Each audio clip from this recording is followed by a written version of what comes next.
जैसा कि हम सब लोग जानते हैं कि स्वर्गीय प्रभात झा जी स्वदेश में सहयोगी पत्रकार रहे और उसके बाद फिर राजनीतिक क्षेत्र में उनका पदार्पण हुआ और बहुत ही सामान्य परिवार में जन्मे पले और वहाँ से लेकर राष्ट्रीय राजनीति तक में अपनी पहचान बनाई और पार्टी के लगभग सर्वोच्च पद राष्ट्रीय उपाध्यक्ष तक के पद को उन्होंने सुशोभित किया। श्री प्रभात झा जी का व्यक्तित्व बहुआयामी था। वे श्रेष्ठ संपादक एवं कुशल संगठक थे। उनकी सहजता, सरलता, विनम्रता एवं उदारता के सभी कायल थे। उनकी जीवन यात्रा में परिश्रम की पराकाष्ठा झलकती है। सामान्य परिवार में जन्मे श्री झा ने राष्ट्रीय स्तर पर अपनी पहचान बनाई। श्री प्रभात झा का जन्म 4 जून 1957 को उनके ननिहाल हरिहरपुर, जिला दरभंगा, बिहार में हुआ था। उनके पिताजी का नाम स्वर्गीय पानेश्वर झा एवं माता जी का नाम स्वर्गीय अमरावती देवी था। उनकी प्रारंभिक शिक्षा मुंबई में हुई। इसके बाद 17 वर्ष की उम्र में वे ग्वालियर, मध्य प्रदेश आ गए। यहीं पीजीवी कॉलेज से बीएससी, माधव कॉलेज से राजनीतिक शास्त्र में एमए तथा एलएलबी कॉलेज से एलएलबी की शिक्षा प्राप्त की। श्री प्रभात झा ने पत्रकारिता एवं राजनीति के क्षेत्र में उल्लेखनीय कार्य किया। वे 1986 से 1993 तक स्वदेश समाचार पत्र से पत्रकार के रूप में जुड़े रहे। बाद में वे इस पत्र के सहयोगी संपादक बने। इसके बाद राजनीति में सक्रिय हो गए। 1993 से 2002 तक मध्य प्रदेश भाजपा मीडिया प्रभारी एवं बाद में प्रवक्ता रहे। तत्पश्चात 2003 से 2005 तक भाजपा प्रकाशन विभाग के राष्ट्रीय संयोजक रहे। 2005 से 2007 तक भाजपा संसदीय दल कार्यालय के अतिरिक्त सचिव का दायित्व संभाला। 2007 से 2010 तक भाजपा राष्ट्रीय मंत्री रहे। इस दौरान वे भाजपा राष्ट्रीय अध्यक्ष के सलाहकार भी रहे। उन्होंने मई 2010 से दिसंबर 2012 तक मध्य प्रदेश भाजपा अध्यक्ष एवं 2014 से 2020 तक भाजपा राष्ट्रीय उपाध्यक्ष जैसे महत्वपूर्ण दायित्वों का निर्वहन किया। उन्होंने कई राज्यों में भाजपा प्रदेश प्रभारी के नाते कार्य किया। वे 2013 में आंध्र प्रदेश प्रभारी, 2014 में दिल्ली प्रदेश प्रभारी एवं 2015 में पंजाब प्रदेश प्रभारी बने। श्री प्रभात झा को मध्य प्रदेश से 2 बार राज्यसभा सदस्य 2008 से 2014 एवं 2014 से 2020 तक बनने का सुयोग प्राप्त हुआ। वे राज्यसभा की याचिका समिति और आचार समिति के अध्यक्ष रहे। इसके साथ ही वे कई समितियों के सदस्य रहे, जिनमें रेलवे, ग्रामीण विकास, महिला सशक्तिकरण एवं आईटी समिति उल्लेखनीय हैं। श्री प्रभात झा अनेक संस्थाओं से संबद्ध रहे। वे डॉक्टर श्यामा प्रसाद मुखर्जी शोध फाउंडेशन के न्यासी एवं कुशाभाऊ ठाकरे स्मृति न्यास के सचिव रहे। श्री प्रभात झा ने भाजपा प्रकाशन विभाग को सशक्त करने में उल्लेखनीय भूमिका निभाई। 2003 से 2006 तक पार्टी मुखपत्र भाजपा समाचार उन्हीं की देखरेख में प्रकाशित हुआ। 2007 में डॉक्टर मुखर्जी स्मृति न्यास द्वारा पत्रिका कमल संदेश हिंदी एवं अंग्रेजी में प्रकाशित कराने में महत्वपूर्ण योगदान किया। बाद में इसके संपादक बने और जनवरी 2024 तक इसके संपादक रहे। पार्टी कार्यकर्ताओं के वैचारिक प्रबोधन की दृष्टि से समसामयिक विषयों पर सैकड़ों पुस्तिकाएं निकाली। संसद में भाजपा सांसदों द्वारा दिए गए भाषणों को पुस्तिका रूप में त्वरित प्रकाशित कराया। दर्जन भर कमल संदेश विशेषांक निकाले जो बहु प्रशंसित हुए। इन विशेषांकों में वे उच्च कोटि के विचारकों, लेखकों के लेख प्रकाशित करते थे। श्री प्रभात झा के कुशल संपादन में अनेक पुस्तकें प्रकाशित हुई। अर्चना प्रकाशन से 2005 में श्रद्धेय कुशाभाऊ ठाकरे पर केंद्रित शिल्पी 3 खंड पुस्तक प्रकाशित हुई। इसी प्रकाशन से 2008 में उनकी संपादकीय टिप्पणियों पर केंद्रित जनगण मन 3 खंड पुस्तक प्रकाशित हुई। डॉक्टर मुखर्जी स्मृति न्यास से उनके संपादन में 2008 में अजात शत्रु पंडित दीनदयाल उपाध्याय पुस्तक प्रकाशित हुई। प्रभात प्रकाशन से श्री प्रभात झा के संपादन में सांस्कृतिक राष्ट्रवाद, अंत्योदय, समर्थ भारत, गौरवशाली भारत, समाधान की ओर, हमारे अटल जी, विचारकों की दृष्टि में एकात्ममानववाद एवं कार्यकर्ताओं से पुस्तकें प्रकाशित हुई। वे जनसत्ता, दैनिक ट्रिब्यून, स्वदेश, पंजाब केसरी सहित विभिन्न पत्र पत्रिकाओं में समय समय पर आलेख लिखते रहते थे। श्री झा ने 2009 में लोकसभा अध्यक्ष के नेतृत्व में संसदीय प्रतिनिधि मंडल के सदस्य के रूप में ऑस्ट्रिया का प्रवास किया। श्री प्रभात झा ने जहां पत्रकार एवं संपादक के नाते बौद्धिक रूप से राष्ट्रीय विचारधारा को पल्लवित करने में महत्वपूर्ण भूमिका निभाई, समसामयिक विषयों पर कई पुस्तकों का संपादन किया, कमल संदेश से अनेक युवा पत्रकारों को जोड़ा और इसकी गुणवत्ता बढ़ाई। वहीं भाजपा में मीडिया एवं प्रकाशन विभाग की सक्रियता को गति प्रदान की तथा मध्य प्रदेश भाजपा अध्यक्ष, प्रदेश प्रभारी एवं राष्ट्रीय उपाध्यक्ष के रूप में अथक प्रवास कर पार्टी संगठन को मजबूत बनाने में उल्लेखनीय योगदान किया। इसके साथ ही प्रभात झा जी के सुपुत्र तुष्मुल झा जी के निर्देशन में एक फिल्म भी बनी है। धर्मेंद्र कौशल जी से मैं निवेदन करता हूँ, कृपया उसकी प्रस्तुति करें।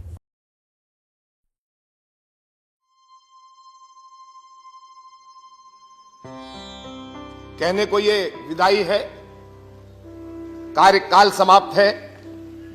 मैं बहुत अंतर मन से कहता हूं, काल की समाप्ति है, कार्य की समाप्ति नहीं है। कार्य की तो शुरुआत होगी।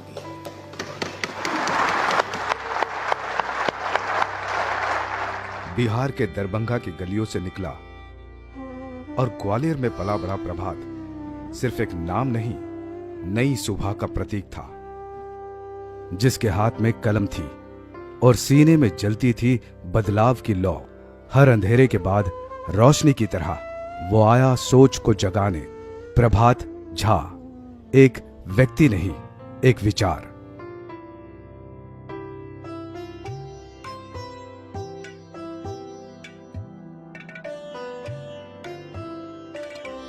ऐसा क्यों होता है दुनिया में, समाज में, कि कोई हर एक पूरा समाज एक हीरो चाहता है?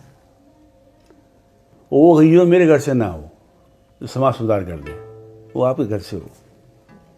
कॉलेज के तमाम सारे बच्चे होते हैं, उनमें से एक प्रभात झा भी हमारे साथ में। दीन दुखी कमज़ोर वो बच्चे जब आपस में फ्रिक्वेंसी मैच करते हैं तो दिल के और करीब आ जाते हैं। प्रभात जी हमारे एक उत्सुकता लिए हुए, कुछ उनमें करने की इच्छा थी कि हम गांव से निकल करके हम कुछ समाज के लिए और देश के लिए कुछ अलग करके दें। ये सोच हम पूरे बच्चों को प्रभावित कर रही थी। कॉलेज में बेबाक अपनी बात को रखना, उनके प्रश्नों का उत्तर लेना। प्रभात जी ने बहुत जल्दी अपने सभी लोगों का मन जीत लिया। ये रूम है, इसमें रुकते थे प्रभात जी। इसमें अटल जी, आडवाणी जी भी यहीं रुके हैं सन 84 के चुनाव में। ये भी उन्हीं के समय का लगा हुआ है। कार्यकर्ता लोग आते थे तो उनको बैठते थे, नीचे बैठिए मैं आ रहा हूँ थोड़ी देर में, यहाँ फालतू समय नष्ट ना करें। बिहार से आए थे, भाऊ साहब पोतनी जी के यहाँ रुके थे पहले, उसके बाद भाऊ साहब ने यहाँ व्यवस्था की कार्यालय में उनकी। शिक्षा के प्रति गहरी लगन और समाज के प्रति संवेदनशीलता ने उन्हें पत्रकारिता की ओर प्रेरित किया। कलम उनके लिए केवल लेखन का माध्यम नहीं थी, बल्कि बदलाव की शुरुआत थी। पत्रकार के रूप में उन्होंने आम जनता की आवाज उठाई, सवाल पूछे और सत्ता को आईना दिखाया। प्रभात जी के अंदर एक समाचारों के लिए जो भूख होती है, जिसको आज हम कहते हैं इन्वेस्टिगेटिव जर्नलिज्म या खोजी पत्रकारिता, वो बहुत तड़प उनकी बहुत जबरदस्त थी। 1992 में जब अयोध्या आंदोलन था, उस समय जो देश की परिस्थिति थी, वहाँ पहुँचना भी कितना कठिन था। ऐसे में प्रभात जी अयोध्या में थे और वहाँ से ऑन द स्पॉट रिपोर्टिंग कर रहे थे। समाचार तो ठीक है, लेकिन फ़ोटो वो पहुँचाना अपने आप में एक बहुत कठिन चुनौती थी। और जब वो बाबरी ढांचा ढहा, तो उस समय के फ़ोटो लेकर के वो मेरे अखबार में होना चाहिए। बाबरी मस्जिद ढांचा ढाते समय मैं ऊपर से गिर पड़ा, मैं घायल हो गया और घायल होने के बाद अयोध्या में जो श्री राम अस्पताल है सरकारी, उसमें भर्ती हुआ। वहाँ मुझे देखने आए वो, और देखने के बाद उन्होंने फ़ोटो वोटो खींचे और उस समय वहाँ के सबके फ़ोटो खींच के और चले गए। 500 किलोमीटर वो बाइक पर बैठ कर के और आए, और रात को अखबार छपने से पहले पहले जा कर के उन्होंने संपादक के सामने वो फ़ोटो रख दिए। पत्रकारिता की पाठशाला भी चलाई। आज की तारीख में भी अपन बात करें, शहर ग्वालियर की बात करें या दिल्ली भोपाल की बात करें, तो आधे से ज़्यादा पत्रकार स्वदेश से निकले हुए हैं, जिनको उन्होंने प्रशिक्षण और मार्गदर्शन वो सब कुछ दिया। यहाँ पे मिराज स्टेशन का एक वहाँ हैंगर है। ये जानकारी लगी थी कि पाकिस्तान का कोई हवाई जहाज़ वहाँ से आया है और यहाँ के फ़ोटोग्राफ्स लेके गया है, तो वो खबर छापनी थी इनको। तो इन्होंने मजदूर का भेष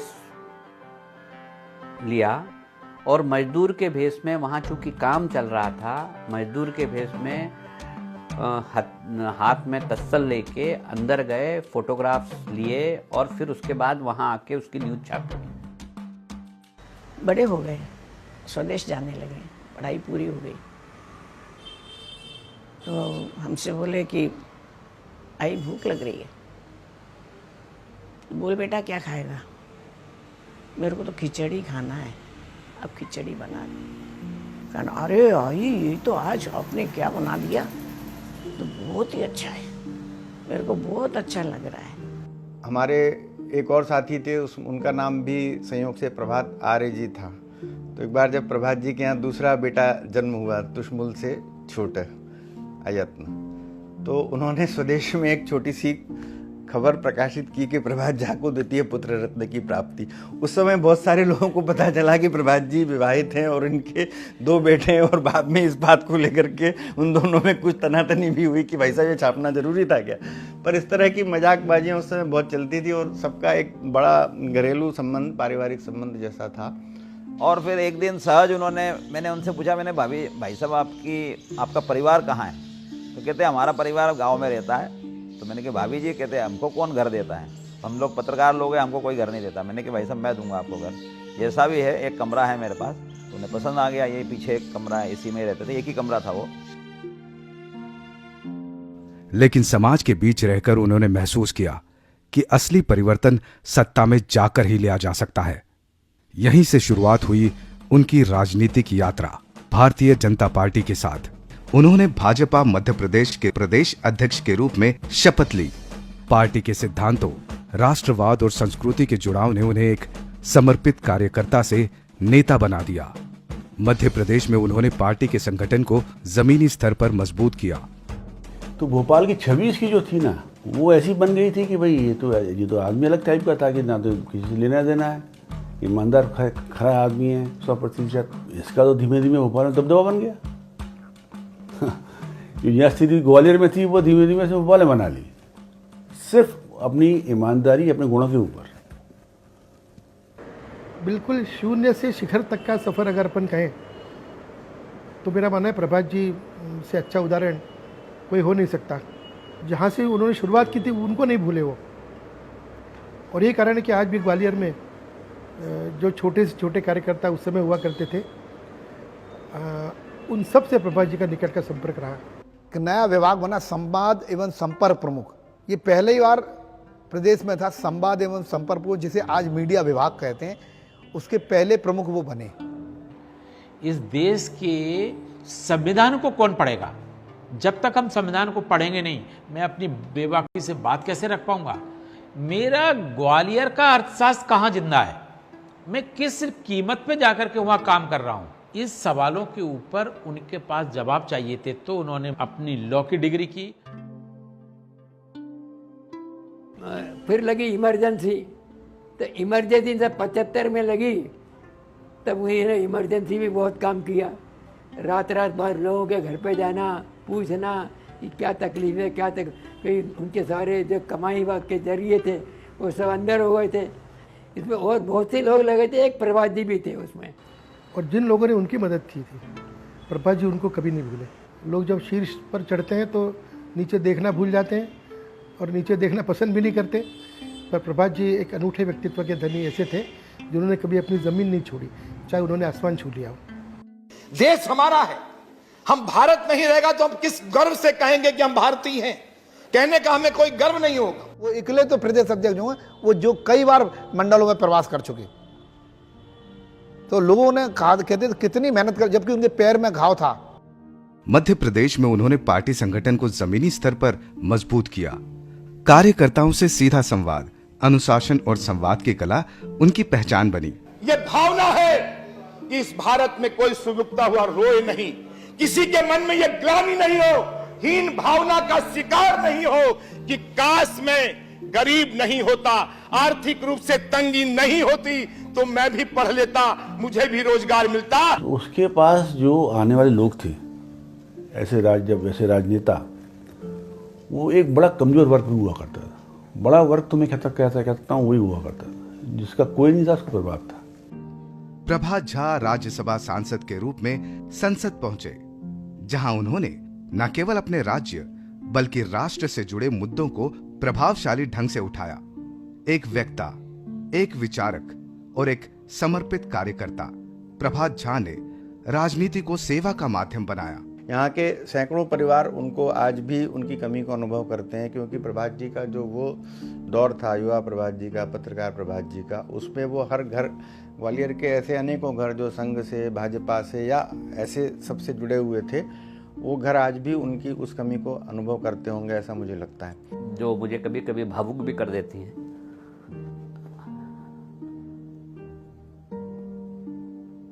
पर ठीक है, मैं व्यक्ति नहीं रहा।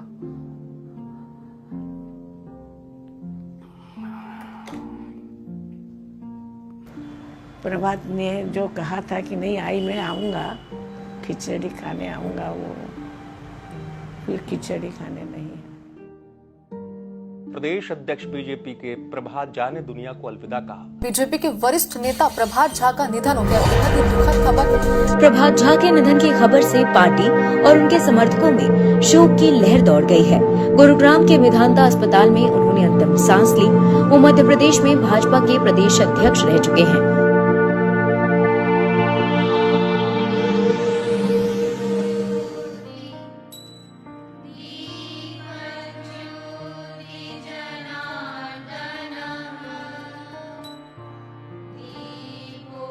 कलम से निकली ये यात्रा संसद तक पहुंची। हर पन्ने पर था जन सेवा का संकल्प और हर कदम में था राष्ट्र निर्माण का सपना।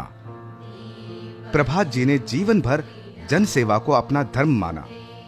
अंत में जब स्वास्थ्य बिगड़ा और वो हमसे विदा हुए, उनकी अंतिम इच्छा के अनुसार उनका पार्थिव शरीर उनके पौतुक गांव लाया गया।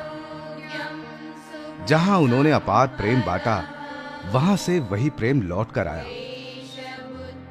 हजारों लोग अंतिम विदाई में शामिल हुए, प्रेम, सम्मान और नम आंखों के साथ। आज प्रभात जी हमारे बीच नहीं है, लेकिन उनकी सोच और सपना आज भी हमारे साथ है। जनता की सेवा और राष्ट्र का उत्थान।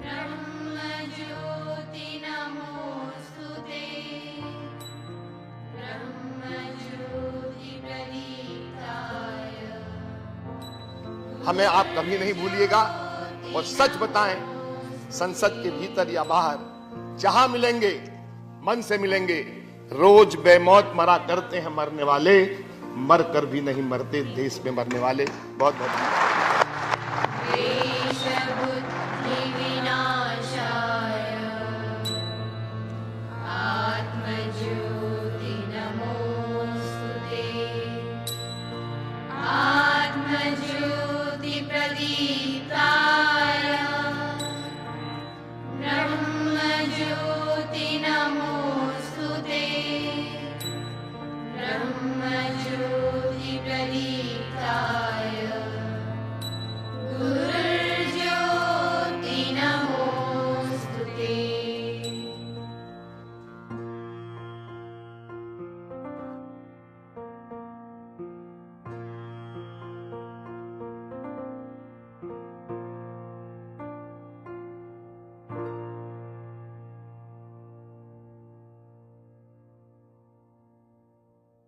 लोगों ने देखा है इस फिल्म में किस तरह से प्रभात जी बिल्कुल सामान्य परिवार से अपने परिश्रम के बल पर राष्ट्रीय स्तर पर अपनी पहचान बनाई।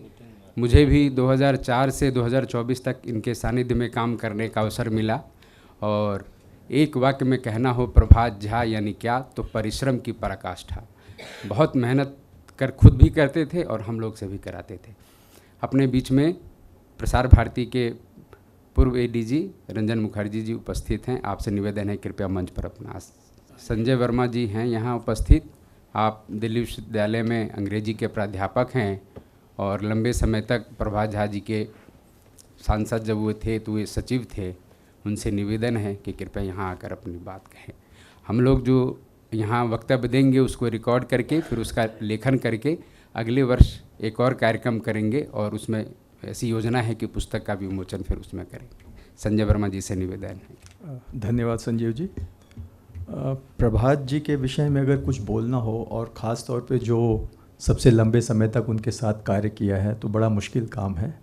क्योंकि प्रभात जी नेता, मतलब हम लोग तो उनसे जुड़े जब वो राजनीति में आ चुके थे, लेकिन उन्होंने कभी भी एक राजनीतिक के रूप में हम लोगों से व्यवहार नहीं किया। यहाँ बहुत सारे लोग सभागार में बैठे हुए हैं और ख़ास तौर पे संजीव जी, मैं, धर्मेंद्र जी, अमित जी, बहुत से ऐसे लोग यहाँ पर हैं जिनको उन्होंने पाला पोसा, अगर ऐसा कहें तो। हम लोगों का हाथ पकड़ के हम लोगों को आज जहाँ हम लोग यहाँ पहुँचे हैं तो उसमें उनकी बहुत मेहनत थी। तो जैसा मैं कह रहा था कि कभी भी उन्होंने एक नेता के रूप में, उनका सचिव रहा हूँ और बहुत लंबे समय तक मैं भी स्वयं पत्रकारिता कर रहा था, तभी उन्होंने मुझे बुलाया और फिर मैं उनसे धीरे धीरे करके जुड़ा और ऐसी एक यात्रा लंबी चली। लेकिन मैं शिक्षण कार्य में भी जुड़ा हुआ था दिल्ली विश्वविद्यालय में। शुरू से मैं 2005 से ही पढ़ा रहा था और फिर मैं ढॉक लगा, फिर परमानेंट हुआ, फिर डिपार्टमेंट में आया। तो इस दौरान लेकिन उनसे एक ऐसा लगाव रहा कि मैंने अपने जीवन का बहुत सारा समय, जैसे कि यहाँ बताएं, संजीव जी मेरे पहले से जुड़े हुए हैं, धर्मेंद्र जी मेरे से पहले से जुड़े हैं, अमित बैठे हुए हैं, ये लोग बहुत पहले से जुड़े। लेकिन 2004-05 से जब मैं उनसे जुड़ा तो आप ये मानिए कि सबसे ज़्यादा वक्त, कम से कम 10-12 साल आगे, 2018 तक मैं इनके साथ में पढ़ाने भी जाता था। पहले सुबह उनके पास आता था, 8 बजे आ जाता था, फिर उनके साथ कुछ काम करके, इस तरह के पॉलिटिकल जो कुछ भी है काम करके, फिर उसके बाद कॉलेज जाता, पढ़ाता, फिर वापस लौट के कॉलेज से आता 7 बजे 8 बजे, फिर 9-10 बजे तब मैं जाता। शादी ब्याह हो गया तो उनको इतना लगाव, हम दोनों को इतना लगाव था कि उन्होंने ना, वो हो गया, फिर उन्होंने बोला कि अब 5 दिन हो गया, अब तुम आ जाओ शादी के बाद। तो मैंने कहा ठीक है भाई साहब, मैं आता हूँ।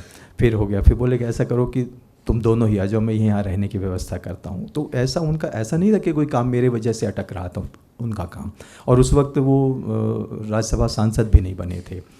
धीरे धीरे करके तो इस तरीके से एक ऐसा लगाव उनके साथ रहा। और अभी आपने जैसे डॉक्यूमेंट्री में देखा, और संजीव जी ने भी बहुत सारी उनकी पूरे जीवन की यात्रा एक पत्रकार के, एक कार्यकर्ता के रूप में, पत्रकार के रूप में, राजनीतिक के रूप में, और पूरी उन्होंने विस्तार से उन्होंने जो पद धारण किए सबके विषय में बताया।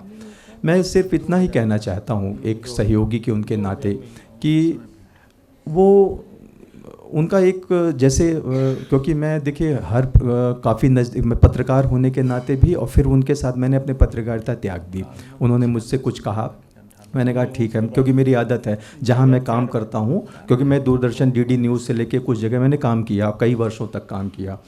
और फिर उन्होंने कहा कि देखो इसमें ध्यान न तुम्हारा ढंग से हो पा रहा, ना हमारा हो पा रहा, तुम एक लक्ष्य निर्धारित करो क्या करना है और उस हिसाब से तय करो, और लेकिन तुमको रहना मेरे साथ ही है, जो तुम करोगे मैं मुझे स्वीकार्य होगा। तो धीरे धीरे करके फिर मैंने भी सोचा कि ठीक है देखते हैं, और फिर मैंने उनके साथ ही काम करने का निर्णय लिया।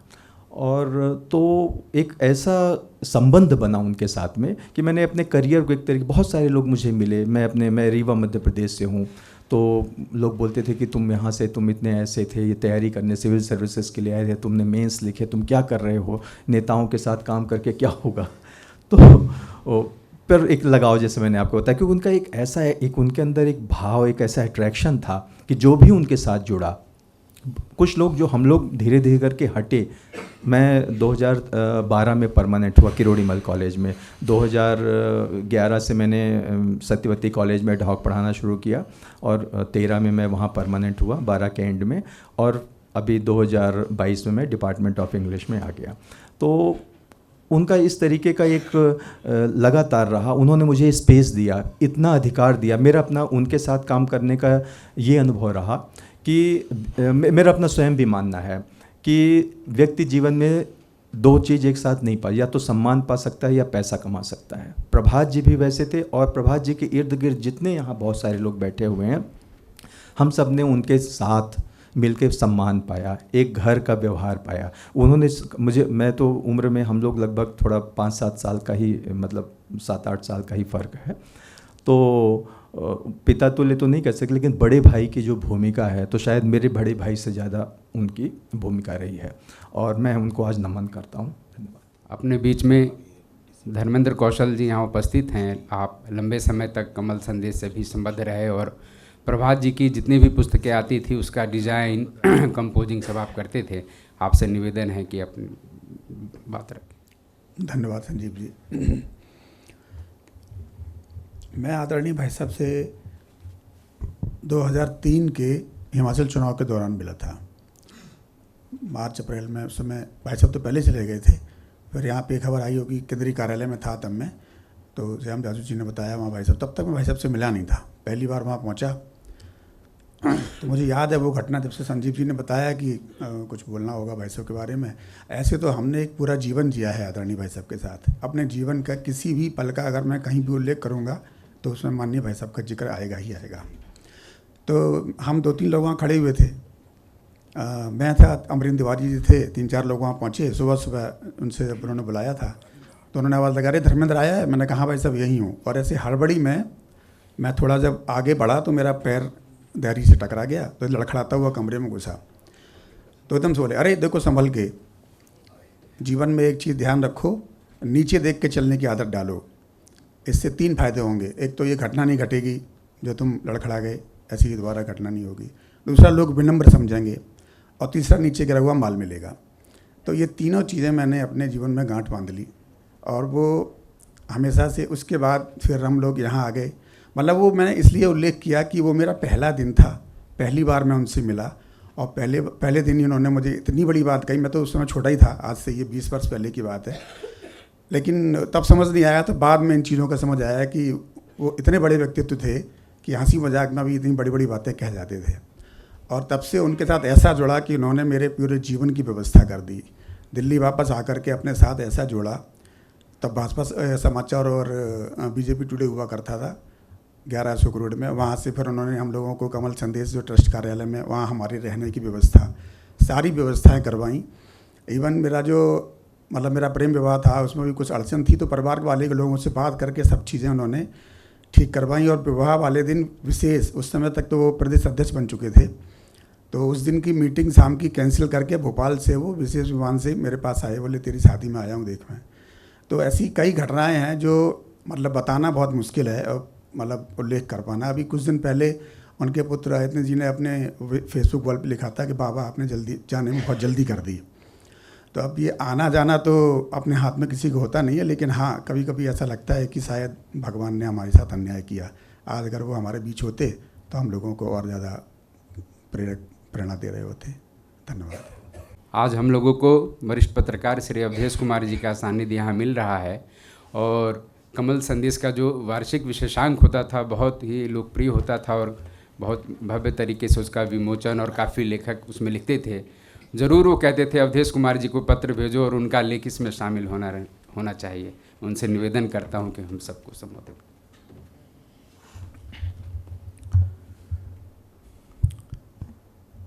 आदरणीय संजय मयूख जी, रंजन जी, संजीव जी, उपस्थित साथियों, अगर आज के समय में भारत का नया औसत उम्र निकाला जाए तो मैं मानता हूं कि 72-73 तो हो ही जाएगा कम से कम, क्योंकि 67 बहुत पहले का है।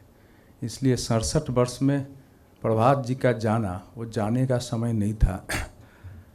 केवल उनसे जुड़े हुए हैं वो तो अपनी बात बताते हैं, व्यक्तिगत जिंदगी में उनका क्या योगदान रहा है, लेकिन संगठन, विचारधारा और इस देश की दृष्टि से और अलग अलग लोगों को जो उन्होंने खड़ा किया, वो कहाँ अपने स्वयं को एक प्रतिमान स्थापित करते हुए काम कर रहे हैं, अगर इसके आधार पर देखेंगे तो वो एक बहुत बड़ा मतलब एक विराट व्यक्तित्व जैसा प्रभात जी का दिखता है। वो मेरे वही पूछ रहा था, मुझे जैसा ध्यान था सन 2000 के आसपास आए थे, और मेरा उनका परिचय 11 अशोका रोड में रामकृपाल सिंह जी के कमरे में ही हुआ था।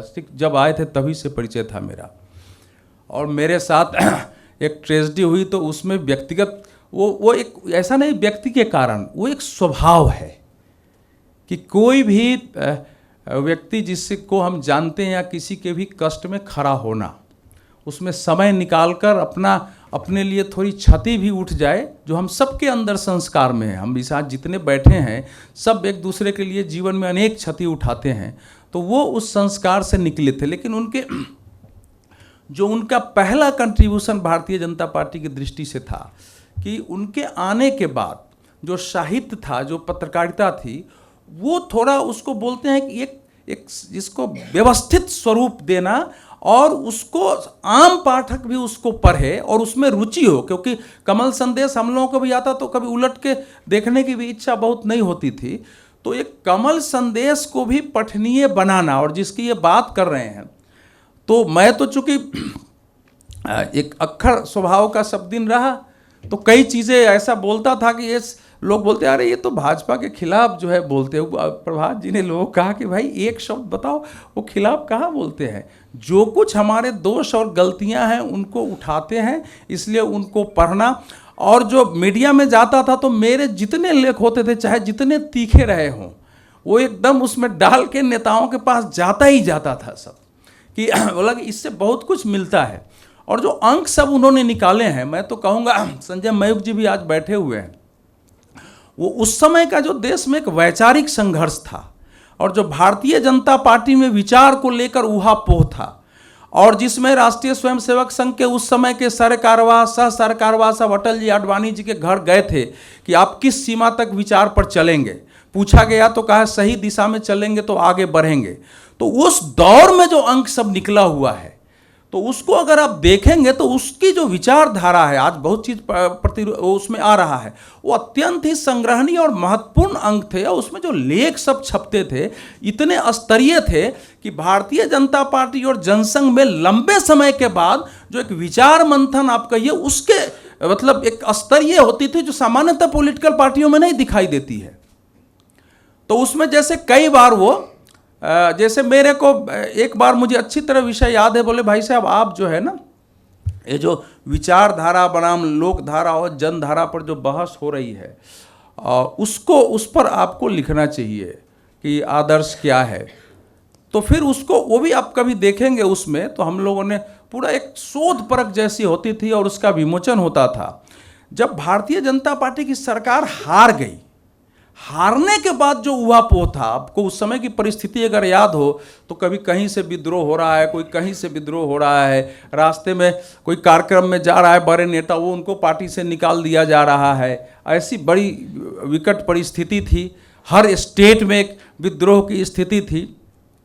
उस काल में क्या अंक निकालना चाहिए कि जिससे कि ये लोगों के समझ में आए कि भारतीय जनता पार्टी का लक्ष्य क्या है। आप उस समय के अंकों को अगर देखेंगे, जो लास्ट अटल जी ने विमोचन किया था, मुझे याद आ रहा है मेरे ख्याल से 15 अगस्त का अंक रहा होगा 2004 का, हम लोग उसमें उपस्थित थे। उस अंक को जरा आप एक बार निकाल के देखेंगे तो उसमें एक दिशा दर्शन है कि भारतीय जनता पार्टी को और बाकी इस विचार के जो संगठन परिवार है उनको किस किस किस दिशा में जाना चाहिए। तो वो सारे अंक संग्रहणीय थे और जो ये बता रहे थे, इतना त्वरित गति से जिन विषयों पर बहस हो रही हो, भाषण हुआ, उसको तुरंत छापो और तुरंत उपलब्ध हो लोगों को। तो वो जो वो जो ढांचा उन्होंने पहले से आ रहा था, लेकिन उसको जो एक व्यवस्थित रूप दिया, एक सांस्थानिक रूप जैसे दिया और लोगों को जोड़ा और लोगों को डेवलप किया। कई लोग हैं, मैं सबका नाम नहीं देता हूँ, लेकिन आज जो 1 साल पर मेरी जो अंतिम मुलाकात थी वो वही JP नड्डा साहब के वो पुत्र के जो उसमें रिसेप्शन में मिले थे। उसके बाद जो उनकी मृत्यु के साथ 7-8 महीना पहले एक बार बातचीत हुई कि प्रभात जी फ़ोन नहीं उठा रहे थे, फिर उनका कॉल बैक आया था और मिलने का तय हुआ था, लेकिन मिल नहीं सके। कुछ विषय पर यही बात करनी थी कि अब एक इस समय की जो परिस्थिति है, आप भी बैठे, क्या मिल के किया जा सकता है, उस पर थोड़ी बातचीत करें और काम करने की कोशिश करें। ये जो हम सब लोग इस समय उनकी पुण्यतिथि पर स्मरण करने के लिए बैठे हैं, तो व्यक्तिगत जीवन तो है ही है, उनसे सीखा क्या जा सकता है। और अब जैसे एक तो चीज़ साफ दिखाई दे रहा है कि जब आप ग्लैमर में होते हैं तो आपके साथ हजारों लोग मिलते हैं। जैसे हम ही लोग चलते हैं तो भले उसको हमारा डिबेट अच्छा लगे या न लगे, लेकिन लगता है कि दुनिया के सबसे बड़े हीरो हम ही हो गए, लोग फोटो खिंचा लो फलाना, उसका बहुत मायने जीवन में नहीं होता है।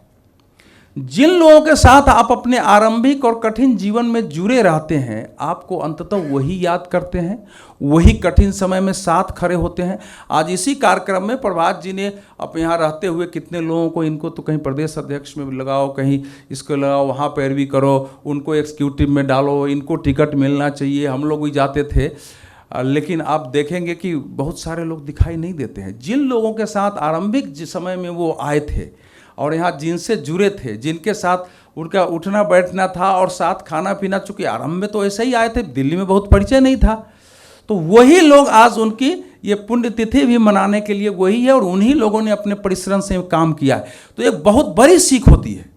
और प्रभात जी की ये विशेषता थी कि जो जुड़ा हुआ है कहीं भी हवा में मत उड़ो, क्योंकि ये जो जय जयकारा होता है वो उसका बहुत जीवन में उसका अर्थ नहीं है। एक भारत ऐसा देश है कि आपसे एक विपरीत परिस्थिति, आपके लिए जयकार भी लगाते रहेंगे, आप बेहोश होकर सड़क पर गिरे हुए हैं तो लोग कुचलते हुए भी चले जाएंगे और आप ही का नारा लगाते रहेंगे। हमारा देश ऐसा है।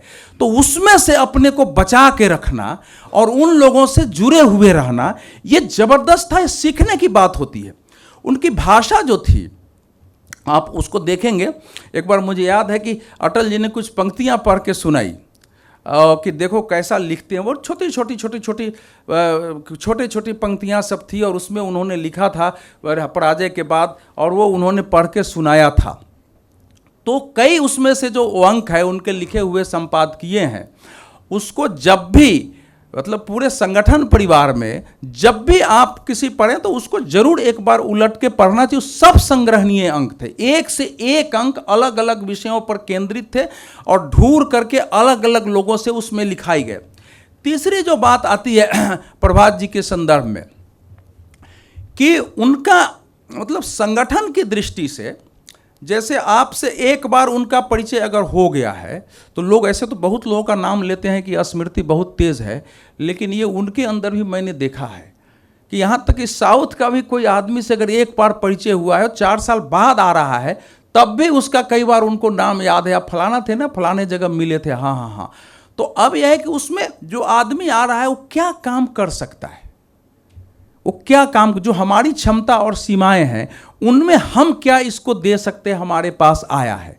आजकल आप देखेंगे किसी के पास हम जाते हैं तो अब तो खैर नेताओं के पास जाने की भी स्थिति रहती, सब जगह फ़ोन ही करके जाना पड़ता है। हम लोग तो रहे कि भाई जिन लोगों से परिचय है सीधा घूम रहे हैं तो घर में घुस गए, थोड़ी बातचीत हो गई, कोई काम हो गया, चल दिया, जाना ही नहीं होता इस कारण से सबके दरवाजे बंद रहते हैं। मैं एक बार घूमा, रात मैंने गाड़ी से घूमा, जरा देखूं कि भाजपा के किसी एमपी का गेट खुला हुआ है कि नहीं। आपको हैरत होगी, पूरी दिल्ली में किसी का गेट मुझे खुला हुआ नहीं मिला, बगल का भी नहीं मिला, तो कहां जाएंगे। तो वो जो है, वो जो एक परिस्थिति पैदा हुई है, तो उसमें अपनी सीमाओं से तो बातचीत करना, तो कहीं फ़ोन कर रहे हैं कि भाई साहब ये अपना कार्यकर्ता है, इसको कैसे। आजकल क्या है कि आते ही मतलब लोग ऐसा कोशिश से करता है बहुत सारे लोग कि कोई काम ना बोल दे। बहुत लोग ऐसे थे, अश्विनी जी को मैं जानता हूं, कोई आया तो पूछा क्या काम है, कैसे आए हो। ये बहुत बड़ी चीज होती है। ये आपको सामान्य चीजें लगती हो, लेकिन कोई दूर से आया हुआ व्यक्ति किसी काम से आया है, आप उसको आते ही बैठाते हैं, पानी पी लिया, पूछे क्या काम, कैसे आए हो, क्या काम है, कोई काम है तो बोलो। तो ये बहुत बड़ी चीज होती है, क्योंकि हम लोग इसका अनुभव किए हुए हैं, सामान्य स्थिति नहीं होती है। और फिर उसके लिए कोशिश करना, कहाँ पत्र लिखा जाता है, जो सब चीज़ें आज चीज़ें चूँकि अब धरातल से जुड़े हुए जो माटी से उठ के लोग आते हैं, उनके अंदर ये सब खासियत रहती है कि हम भी बहुत जगह गए हुए हैं, तो दिन भर वेट किए हैं, तो हमको भी भेंट हुई है बहुत देर से, शाम से। तो हम अपने कोशिश करते हैं कि मैं कम से कम किसी को वेट ना कराऊँ। तो ये उसका ध्यान रखते थे। चौथी जो उनकी बात थी कि दोनों जगह, वो दरभंगा के थे जी, मुंबई में पढ़ाई हुई और ग्वालियर में रहे, तो दोनों संस्कृतियां, माने ये नहीं है कि दरभंगा के हैं तो वहाँ की मैथिल भूल जाए, वहाँ की चीज़ें भूल जाए, वहाँ का खान पान भूल जाए। और ये भी नहीं है कि जहाँ मैं रहता हूँ वहाँ के लिए परजीवी हो जाऊँ। ये बहुत सारे लोग जब जाते हैं तो वो चीज़ें छूट जाती है कि हम जहाँ आ गए हैं। तो घर में जैसे हम लोग गए, अगर उनकी श्रीमती जी हैं तो बिल्कुल मैथिली में भाषा हो रही कि ये खिए उन तनी पान खिए उन, ऐसे ना बोलते थे, ये था। लेकिन बात दोनों, मतलब दोनों जगह के कल्चर को समायोजित करते हुए, दोनों जगह के लोगों से संपर्क बनाए रखते हुए, और उस रूप में उन्होंने जीवन जिया। वहाँ के भी पर्व त्यौहार मना रहे हैं, यहाँ के भी पर्व त्यौहार मना रहे हैं। वहाँ के भी जो धर्म स्थल है उनके लिए भी कुछ काम हो सकता है, उसके लिए भी करो। मध्य प्रदेश में है तो उसके लिए भी करो। ये उनका था। जो उनके बारे में पांचवी बात मैं कहूँगा कि हम लोग जब कुछ बोलते और लिखते थे, तो अब तो खैर भारतीय जनता पार्टी में बहुत कम कल्चर है। दूसरे नेताओं के बारे में मुझे अच्छी तरह, देश के बड़े बड़े नेता अगर कुछ लिखा, थोड़ी उनकी प्रशंसा हो गई तो फ़ोन आते थे। मेरे पास पहले नंबर अपना नहीं था, तो एक पीपी नंबर होता था, किसी का फ़ोन नंबर दे दिया तो वहाँ फ़ोन आ जाता था। बीजेपी में बहुत कम लोगों में ये संस्कार थे कि जो लोग लिखने पढ़ने वाले या टीवी पर बोलने वाले हैं उनको हम फोन करें कि वो जुड़ा हुआ महसूस करें। आज भी नहीं करते हैं, संजय जी भी बैठे हुए हैं, आप कितना भी कर देते हैं तो कोई आपको कहेगा नहीं कि हाँ आपने बहुत अच्छा बोला, बहुत अच्छा लिखा या उससे हमको लाभ मिला। ये प्रभात जी ने एक कोशिश थी कि अगर कुछ चीज़ें उन्होंने पढ़ा या कुछ सुना, जैसे एक घटना मैं बताता हूँ, जब मैं टीवी डिबेट ज़्यादा करने लगा तो शायद आप भी बैठे थे, उनको पहले उनका फ़ोन आया, बोले कि भाई साहब तो उथल पुथल मचा दिया डिबेट में। कैसे उथल पुथल हो गया? तो बोला कि बड़े बड़े एंकर रहते हैं, ऐसा आप झाड़ते हैं कि उसके क्वेश्चन करना ही भूल जाते हैं। हम कहने में झाड़ता था नहीं, सबके पहले सब हीरो बनता था, एकदम हीरोगिरी सबका गिरा हुआ। अब ये नहीं था कि वो जो बोल रहे होंगे उसके पीछे क्या सोचोगी, मैं भाषा देखिए वो मैं नहीं जानता हूँ, लेकिन मेरी चूंकि लड़ाई हो गई थी कई जगह, उस लड़ाई में शायद मैं अकेले ना हो जाऊं, तो इसको सोचते हुए इस बात को बोलना। आज तो आप लड़ जाइए, किसी का जमानत जब्त हो जाने वाला है, आप लड़के उसका वोट बढ़ा दीजिए क्षेत्र में, तब भी फोन नहीं करता है। ये कल्चर है। उसमें प्रभात जी का, वो पहले भी था, तो वो प्रभात जी का कैरेक्टर जो है उसमें याद आता है कि उन परिस्थितियों में लोगों को जोड़ना, बुला के भोज करना। एक सरस्वती पूजा उन्होंने शुरू किया था, भले बीजेपी के अंदर पहला शुरुआत सरस्वती पूजा की किसी वैसे एक आध जगह पहले होते थे, बाद में जो दौड़ आया उसमें उन्होंने सरस्वती पूजा की शुरुआत की, और उसमें जितने पत्रकार होते थे, जैसे हम लोगों को भी था कि जो है और को भी निमंत्रण दीजिए कि सब लोग यहाँ आए, और उसमें सब लोग आते थे, मिलते थे, आपस में समागम होता था बीच बीच में। और लास्ट जो मुझे याद आ रहा है, जो उनके बारे में एक बात है कि उन्होंने एक परंपरा बीजेपी में शुरू की जो बाद में नहीं चल सकी। उन्होंने जो सोचने वाले लोग हैं उनकी बैठकें शुरू की, वो चाहे पत्रकारिता में हो, दूसरे याद आ रहा है ना, बैठकें शुरू की। कई बार तो मैं बाहर था तब भी फ़ोन करते थे कि आपको आना पड़ेगा, इस बार का मासिक बैठक फलाने जगह है। तो वो एक बैठक शुरू हुई थी जिसमें काफ़ी लोग आते थे, बहुत चीज़ कंट्रीब्यूट करते थे, वो नोट होता था, और वो चले कुछ दिन तक वो चला था, जो बाद में वो बंद हो गया। बल्कि बीजेपी में ही बहुत सारे राजनीति में ईर्ष्या होती थी, वो बैठक से ही ईर्ष्या पैदा हो गई वहाँ कि भाई ये बैठक कैसे कर रहे हैं, फलाना कर रहे हैं। तो कुछ दिनों तक चला, फिर वो बैठक बंद हो गई, वो परंपरा नहीं रही। और कोई भी जो नया नेता को पद मिला, जैसे मुझे याद है संजय भाई जोशी जब आए थे, तो संजय भाई जोशी के साथ एक बैठक हो, सबकी अच्छी बैठक मतलब कि परिचय का नहीं, वो सब लोग अपना अपना मत क्या बीजेपी में चल रहा है उस पर बोलें, पार्टी के कार्यालय में सुनो, हम लोगों जैसा व्यक्ति भी बोल के, और स्पष्ट। मुझे तो एक ऐसी स्थिति पैदा हो गई कि उसमें एक दो पदाधिकारियों को समस्या पैदा हो गई, और सभा का संचालन कर रहे थे प्रभात जी, लेकिन वो प्रभात जी ने उसको झेला, कहा कि नहीं ये बिल्कुल सही बोल रहे हैं, हम लोगों के लिए बोल रहे हैं, हमको इसको अब अपने आप में जो है इसको बदलने की कोशिश करना चाहिए। अब वो सब साहस करने वाले बल्कि सामान्य स्थिति में होकर लोग नहीं है। तो इसलिए प्रभात जी का जाना, वो इस उम्र में जाना हम सब के लिए एक ऐसी क्षति है। ये तो मैं नहीं कहता हूँ कि बिल्कुल अपूरणीय है, लेकिन एक ऐसी क्षति है जिसकी अभी पूर्ति होती हुई नहीं दिखाई देती है। और 5, 7, 8 वर्षों में जो उनका उपयोग होना चाहिए था पार्टी में, संगठन में, पद पर न रहते हुए, वो भी ठीक से उनका उपयोग नहीं हो रहा था कि उनसे जाके कुछ समझे। तो ये भी एक दुर्भाग्यपूर्ण स्थिति होती है जो हम सब के बीच, जो मैं लास्ट बात कहना चाहता हूँ कि हमारे बीच में जो भी काम किए हुए लोग होते हैं, जैसे मेरा तो स्वभाव है, किसी भी जाता हूँ, थोड़ा भी जानता हूँ तो पता करता हूँ वो कहाँ है, 10 मिनट के लिए भी मिल के आता हूँ, उनके पास जाके उनसे किसी भी जगह पे है कुछ सीखने को हमेशा कुछ न कुछ चीज़ें मिलती है। और प्रभात जी की भी इधर भी कोशिश थी कि कुछ चीज़ें, माने लोग मेरे पास आए तो कुछ बात करें तो कुछ बता सके, कोई भाई साहब आता ही नहीं है। तो वो परिस्थिति हमारे अपने जो सीनियर लोग हैं जिन्होंने संगठन में बाकी में काम किया है, उनके साथ पैदा नहीं होनी चाहिए कि जैसे उसने जीवन में काम किया है, अपने जाते समय तक भी वो कैसे समझे कि हम भी सक्रिय हैं, हमारा महत्व है। ये संगठन की दृष्टि से इसको बनाए रहना बहुत आवश्यक है। हमने इनसे अनुमति ले ली थी, पहले हम जा रहे थे, मुझे 7 बजे 7:05, 7:10 में मुझे एक कार्यक्रम में रहना था, तो मैंने कहा था कि भाई मैं छोड़ भी सकता हूं, तो इन्होंने मुझे कहा था कि नहीं भाई साहब आइए, आपको पहले दूसरे में बुलवा लूँगा। नहीं तो सामान्यतः हम लोगों के संस्कार में श्रद्धांजलि और पुण्यतिथि से उठना भी नहीं है। नॉर्मली हम लोग जहाँ जाते हैं अंत तक बैठते हैं, श्रद्धा अर्पित करके जाते हैं। तो मैं अपनी ओर से प्रभात जी को श्रद्धा सुमन अर्पित करता हूँ, संजीव जी की और सभी साथियों को। जितना सुंदर कार्यक्रम आप सब ने किया है, आप सब लोगों का अभिनंदन भी करता हूं कि ये बाकी इन्होंने मुझे कहा कि कोई बड़े लोग नहीं, हम कि आप छोटे थोड़े हैं, आप अगर मान लीजिए इतने साल से काम कर रहे हैं तो सब बड़े हैं आप सब लोग। मैं आपसे फ़ोन करके मिलने चला जाता हूँ कमल संदेश के दफ्तर में, तो मैं जाता हूँ फ़ोन करके, बीच बीच में सबसे मिलाता हूँ, फ़ोन करके मैं जाता हूँ मिल आता हूँ। इसलिए सब लोग बड़े ही है, कोई प्रभात जी बड़ा छोटा मान के नहीं चलते हैं। बहुत बहुत धन्यवाद।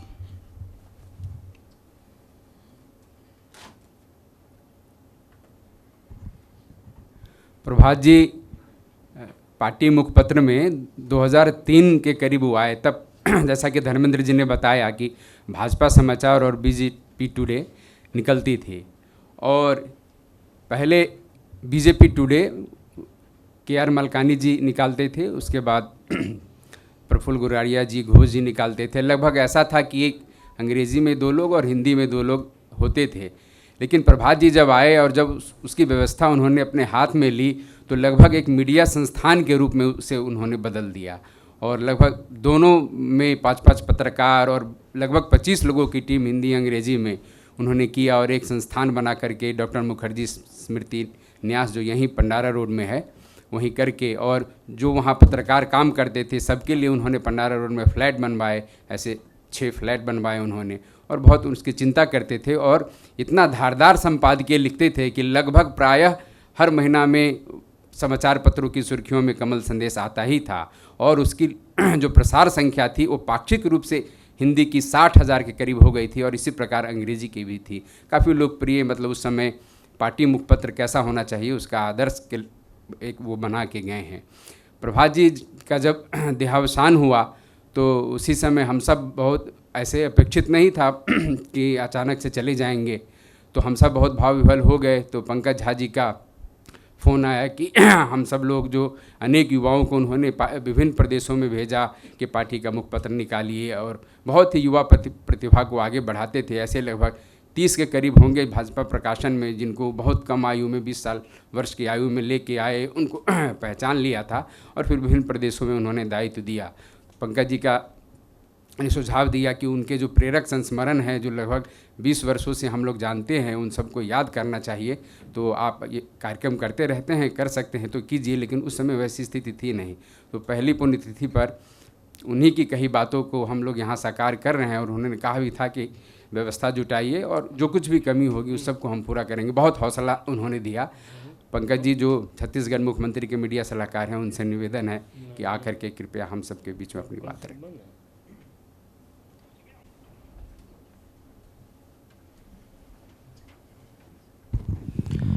बहुत धन्यवाद संजीव जी, आपकी यही विनम्रता हम लोगों को भी उम्मीद देती है कि प्रभात जी की जो परंपरा है वो आगे जारी रहेगी। जैसा प्रभात जी भी हर व्यक्ति को उसके लायक सम्मान और स्नेह देने के लिए जाने जाते थे, और आज भी हम सबके दिल में हैं। बहुत ज़्यादा कहने लायक संस्मरण तो बहुत सारे हैं, आदरणीय संजय जी, रंजन जी, संस्मरण तो बहुत सारे हैं, लेकिन अभी कभी लिख के ही ज़्यादा चीज़ें निकल पाएगी। कल मैं जा रहा था यहीं दिल्ली से ही ग्वालियर में बहुत बड़ा आयोजन किया था उनके पुत्र तुष्मुल और अयत्न ने, बहुत अच्छा कार्यक्रम था। वहीं से फिर आज आया हूँ यहाँ पर।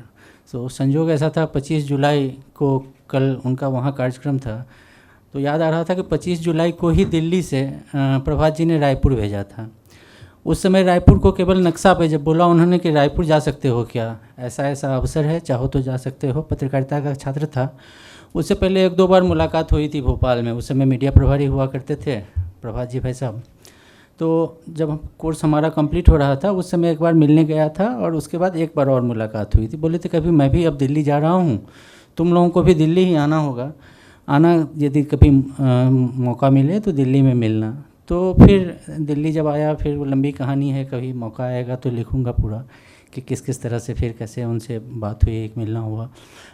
और 25 जुलाई का ही दिन था जब उन्होंने रायपुर भेजा था। 2 बातें कह के भेजी थी कि पहली बात तो ये कि खुद को कोशिश करना कि एक नई जगह पे जा रहे हो, और संस्कार भी जो संघ का संस्कार है वो है नहीं, क्योंकि आरएसएस का स्वयंसेवक तो हो नहीं, फिर भी एक जिम्मेदारी 2 महीने के लिए टेस्ट करने के लिए दे रहा हूँ, जाओ वहाँ, यदि रह गए तो फिर आगे फिर देखेंगे। तो 25 जुलाई को ही वहाँ जाना हुआ था। तो दो बातें उनकी ये थी कि एक ये कि खुद को पीछे रख के काम करना, अपना विचार कैसे बढ़े उस पर ही बात करना, उसके लिए ही समर्पित रहना, और खुद हमेशा पीछे रहना, और किसी व्यक्ति का आदमी नहीं बनना। ये दो चीज़ें करना कि किसी व्यक्ति का कभी ये नहीं जाना जाओ कि ये तो फलाने गुट का है या फलाना है, क्योंकि तुम राजनीति करने नहीं जा रहे हो वहाँ पे। ये दो चीज़ यदि बचा कर रख लोगे तो ठीक ठाक कर लोगे, ऐसी उम्मीद है। यही कह के भेजे थे। फिर वो यात्रा लंबी रही, 20 साल 22 साल के बाद आज फिर लगभग उसी दिन हम लोग यहाँ खड़े हैं। बहुत जल्दी खड़े हुए यहाँ पे। ये इस तरीके से यहाँ खड़े होने का समय नहीं था अभी। प्रभात जी को रहना था, अभी काफ़ी लंबा रहना था, बहुत ज़रूरी थी। विचार को भी, पार्टी को भी, हम लोगों को तो हमेशा ज़रूरत उनकी रहेगी ही। तो लंबा संस्मरण है। बस एक ही बात कह के अपनी बात समाप्त करूँगा कि अभी फरवरी महीने में पिछले साल उनका आना हुआ था अंतिम बार रायपुर। ऐसा लग रहा था कि जैसे वास्तव में सबको विदा देने आया हूँ, क्योंकि रायपुर से छत्तीसगढ़ से भी उनका बहुत लगाव था। छत्तीसगढ़ की जो पहली सरकार बनी थी, आज भी छत्तीसगढ़ के बहुत सारे लोग, उस पीढ़ी के लोग ये मानते हैं कि उसमें एक बहुत बड़ी भूमिका श्रद्धेय प्रभात जी की थी, क्योंकि उस समय की स्थिति थी, अजीत जोगी जी मुख्यमंत्री थे और वैसे भी कांग्रेस का गढ़ रहा है। आज भी कांग्रेस के गढ़ के रूप में ही जाना जाता है छत्तीसगढ़, यदि आप वोट और परसेंटेज ऑफ वोट और बाकी चीज़ों की बात करेंगे। जबकि हम इस बार भारतीय जनता पार्टी चौथी बार 3 बार पहले और अभी फिर सरकार में है, तो अभी भी ये बात माना जाता है कि वो जो वहाँ जो बुनियाद पड़ी उसमें वो प्रभात जी के कारण ही ऐसा हुआ था। जब पहली बार मैं फ़ोन किया था उनको दिल्ली से, तो 197 में फ़ोन करके भाजपा कार्यालय का नंबर लिया, भाजपा कार्यालय में पूछा कि प्रभात जी से बात हो सकती है क्या, तो बोले कि नहीं, वो वहाँ रायपुर में हैं, और एक नंबर नोट करा दिया था जो आज भी उनका है तुस्मुल के पास 9818184123। वो हर कार्यकर्ता को, हर उनके लोगों को कंठस्थ आज भी होगा और आज भी हम सब के स्मरण में है वो।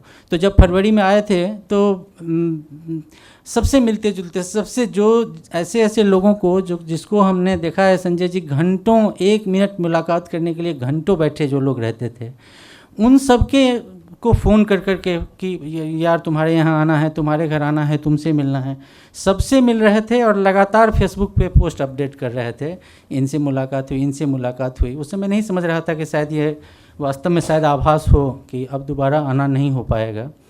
और जब भी लिखते थे, किसी भी बड़े आदमी से मिलते थे, मैं भी साथ में रहता था, तब तक मैं एक नए दायित्व में आ गया था। तो फिर जब वापस गए भोपाल तो फ़ोन करते थे कि यार यहाँ मैं ये भी लिखना चाहता हूँ कि इस अवसर पर मुख्यमंत्री के मीडिया सलाहकार पंकज झा भी उपस्थित थे, तो तुम्हारा फ़ोटो नहीं दिख रहा है कहीं, कैसे लिखूँ करके। तो मैं बोला था कि आपने ही तो बताया था कि सबसे पीछे रहना है और फ़ोटो में नहीं आना है। तो हंसते हुए कहा था बहुत गंभीरता से ले लिया, इतनी भी गंभीरता से लेने की ज़रूरत नहीं थी, मस्त रहो, आराम से काम करो, बढ़िया से। तो उनकी ऐसी सीख को लेके, जैसे धर्मेंद्र जी ने बताया कि एक एक मंत्र मुझे लगता है कि अपने सभी लोगों को प्रभात जी ने दिया होगा। हमारे पास भी उनके लिए यही मंत्र था। इसी मंत्र को लेके जो भी कुछ हो पाया होगा, जो भी कुछ बन पाया होगा, जो भी कुछ कर पाया होगा, निश्चित रूप से वो सारा का सारा श्रेय श्रद्धेय प्रभात जी को जाता है। बार बार प्रणाम करता हूँ और इस आयोजन के लिए संजीव जी को अभिनंदन। और ये प्रभात जी की, वो कहते हैं ना, ले नव विभूति आया प्रभात, मिट गया धरा का तिमिर तुम। तो हम लोगों के धरा का तिमिर तुम मिटाने वाले आदरणीय प्रभात जी को हम लोग उनकी याद की ज्योति को अपने दिल में हमेशा प्रज्वलित रखें। और जो ऐसा आयोजन हुआ है, निश्चित रूप से यह आयोजन निरंतरता इस आयोजन को प्रदान हो। हर साल हम लोग कम से कम एक बार मिलें, ये आग्रह। और बहुत बहुत धन्यवाद आप सबको। प्रणाम। हम लोग जब 2002-03 में प्रभात जी से जुड़े थे तो उसमें अनेक उपक्रम उद्यम चलते थे। एक मीडिया मॉनिटर का भी उस समय चलता था कि प्रातः 6 बजे ही विभिन्न समाचार पत्र जो है भाजपा से जुड़ी हुई या उसके विरोध में, पक्ष में जो प्रमुख खबरें थी, लेख थी, उस सब का हम लोग संकलन करते थे। उसमें उस समय हम लोग का मार्गदर्शन करने संजय मयूख जी भी रहते थे। और फिर प्रभात जी के साथ सुबह में ही हम लोग जाते थे वहाँ, 7 बजे चाय वगैरह पीते थे। और बहुत आपका संजय मयूख जी का प्रभात जी से भी लगाव रहा है और इसी कारण आज हमारे बीच भी है। मैं उनसे निवेदन करता हूँ कि हम सब लोग को संबोधित करें।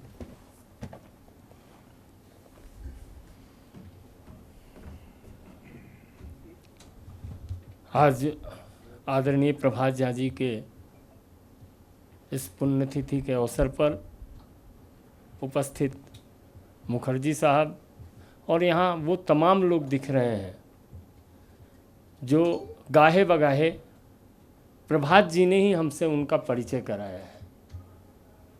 ऐसे हर्षवर्धन त्रिपाठी जी और इस कार्यक्रम के संजीवनी भाई संजीव कहूँ या आज 3 बार मुझ जैसे व्यक्ति को जिस व्यक्ति ने याद दिलाया हो तो मैं अपनी निष्ठुरता पर बहुत दुखी हूँ। मुझे 3 बार इन्होंने याद दिलाया कि प्रभात जी की पुण्यतिथि है। और जब संजय वर्मा जी बोल रहे थे तो मुझे लग रहा था इतना सौतेला हूँ क्या मैं, क्योंकि मैं भी प्रभात जी की उत्पत्ति हूँ और वैसी उत्पत्ति हूँ कि मैं आज भी जो पत्रकार मित्र जाते हैं मेरे पास कार्यालय में तो मैं कहता हूँ कि जब तक पत्रकार हैं आप तब तक आपका मेरे मन में सम्मान है।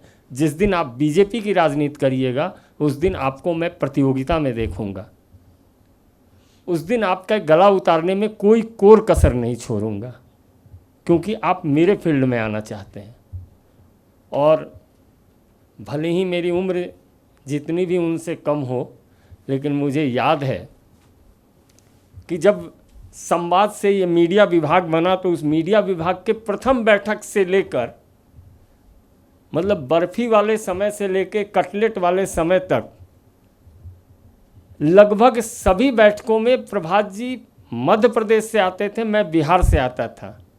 और उस समय कोई मीडिया की कार्यशाला होती थी तो जो तमाम नेता जिनसे हम लोग मिलना चाहते हैं वो सभी इसी 10-20 लोगों के बीच बैठते थे और बहुत अच्छा लगता था। लेकिन मैं आपको बताऊं कि यदि लोटा की नगरी से आकर लुटियन को कहीं ना कहीं थोड़ा बहुत यदि मैंने बांधा है तो वह प्रभात जी की देन है, क्योंकि इस लुटियन में आ ही नहीं पाता।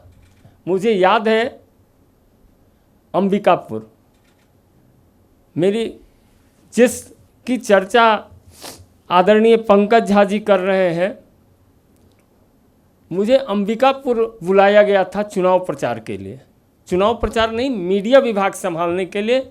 और अंबिकापुर में पूरे 2 महीने उस समय आकाश चैनल हुआ करता था। मुझे लगा कि मेरे जैसे कार्यकर्ता को किसी ने याद तो किया है। और प्रभात जी इतना ही नहीं करते थे, प्रभात जी की जो दरिया दिली थी उस दरिया दिली को कि मुझे याद है वेंकैया जी और संजय जोशी जी प्लेन से उतरे तो कहें कि क्या मयूख कैसे हो, तो मुझे लगा कि अरे मेरे जैसे आदमी को, वो मेरी देन नहीं थी, वो प्रभात झा जी की देन थी कि ये कार्यकर्ता लगा हुआ है अंबिकापुर जैसे जगह पर। तो मुझे लगता है कि प्रभात जी ने यहाँ बैठे लोगों को जितना कुछ दिया है इससे इतर बैठे लोगों को भी बहुत कुछ प्रभात जी ने दिया है। बार बार इस सभागार में एक सवाल आता था कि 1 साल पर ज़रूर कार्यक्रम होना चाहिए, हम मन से इतने क्यों गरीब हो रहे हैं। जब ऐसे ऐसे साथी हैं यहाँ बैठे, हर लोग एक कार्यक्रम के सूत्रधार हो सकते हैं मुझे लगता है, तो कम से कम हम लोग जन्म तिथि और पुण्यतिथि तो जरूर मनाएं। कम से कम प्रभात जी के कमल संदेश की चर्चा हो रही थी।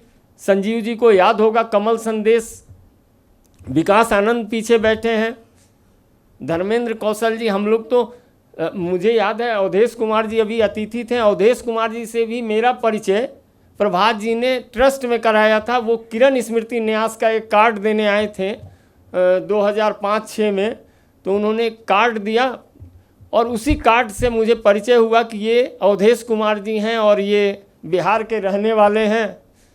तो इस तरह से अनेकों लोग, अभी गौरव जी सभागार में आ रहे हैं, भारतीय जनता युवा मोर्चा के राष्ट्रीय मंत्री रह चुके हैं, इनसे भी मेरा परिचय प्रभात जी के कारण है। तो प्रभात जी तो वो सूत्रधार रहे हैं। तो प्रभात जी देश भर के कार्यकर्ताओं के प्रेरक रहे हैं।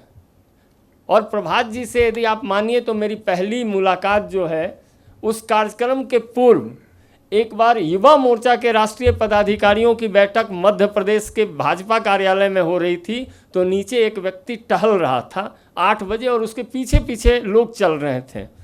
तो लोग चल रहे थे, मैंने कहा कि ये आदमी क्या है भाई, कौन है कि इतना पीछे पीछे लोग चल रहा है।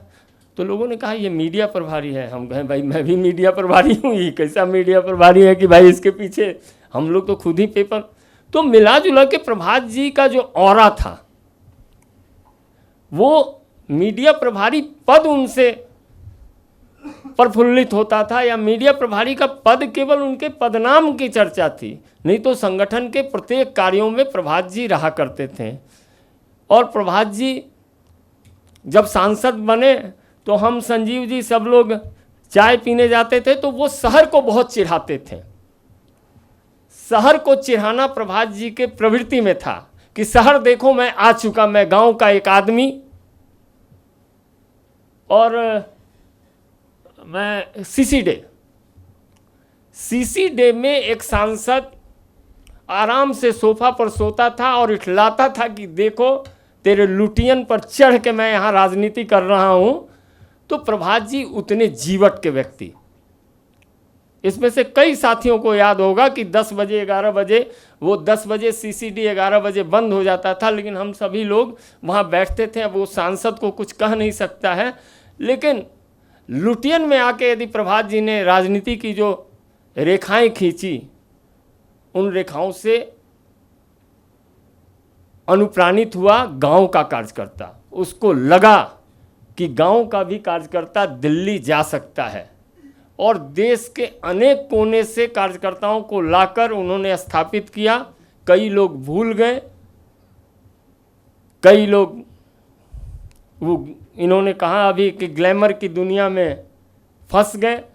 कई लोगों ने राजनीति के अंतिम समय में सोचा कि प्रभात जी के साथ क्यों, इससे बड़े के साथ क्यों नहीं। लेकिन आदमी को अपना मन जरूर कचोटता है, और जब अपना मन कचोटता है तो संजीव जी, मुझे लगता है हर आदमी का जब उत्थान होता है तो उसका पतन निश्चित है।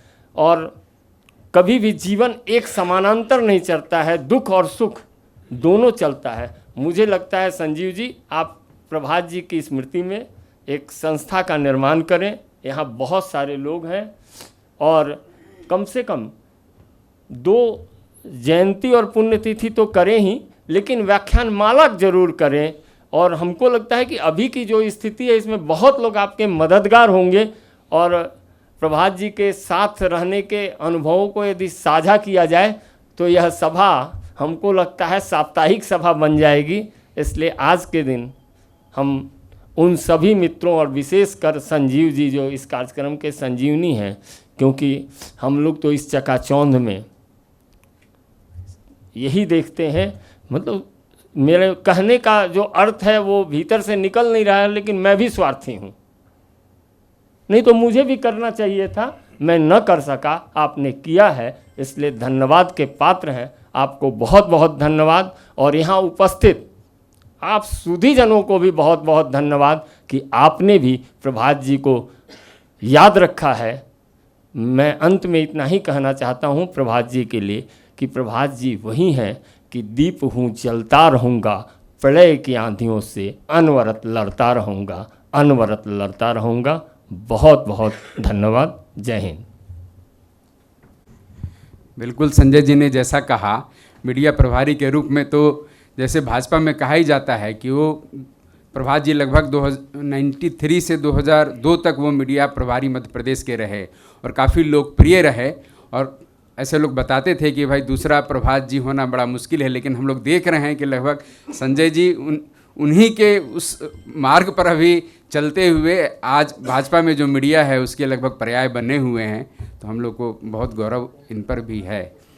अपने बीच में अनिल सौमित्र जी हैं जो जम्मू से चलकर विशेष रूप से इस कार्यक्रम के लिए आए हैं। वहाँ भारतीय जनसंचार संस्थान में प्रोफेसर है और दिल्ली छत्तीसगढ़ की बात हुई, आप भोपाल में प्रभात जी के सानिध्य में रहे और प्रभात जी लगभग 10 वर्ष ग्वालियर मुखर्जी भवन में, 10 वर्ष भोपाल प्रदेश कार्यालय में और 10 वर्ष दिल्ली कार्यालय में रहे।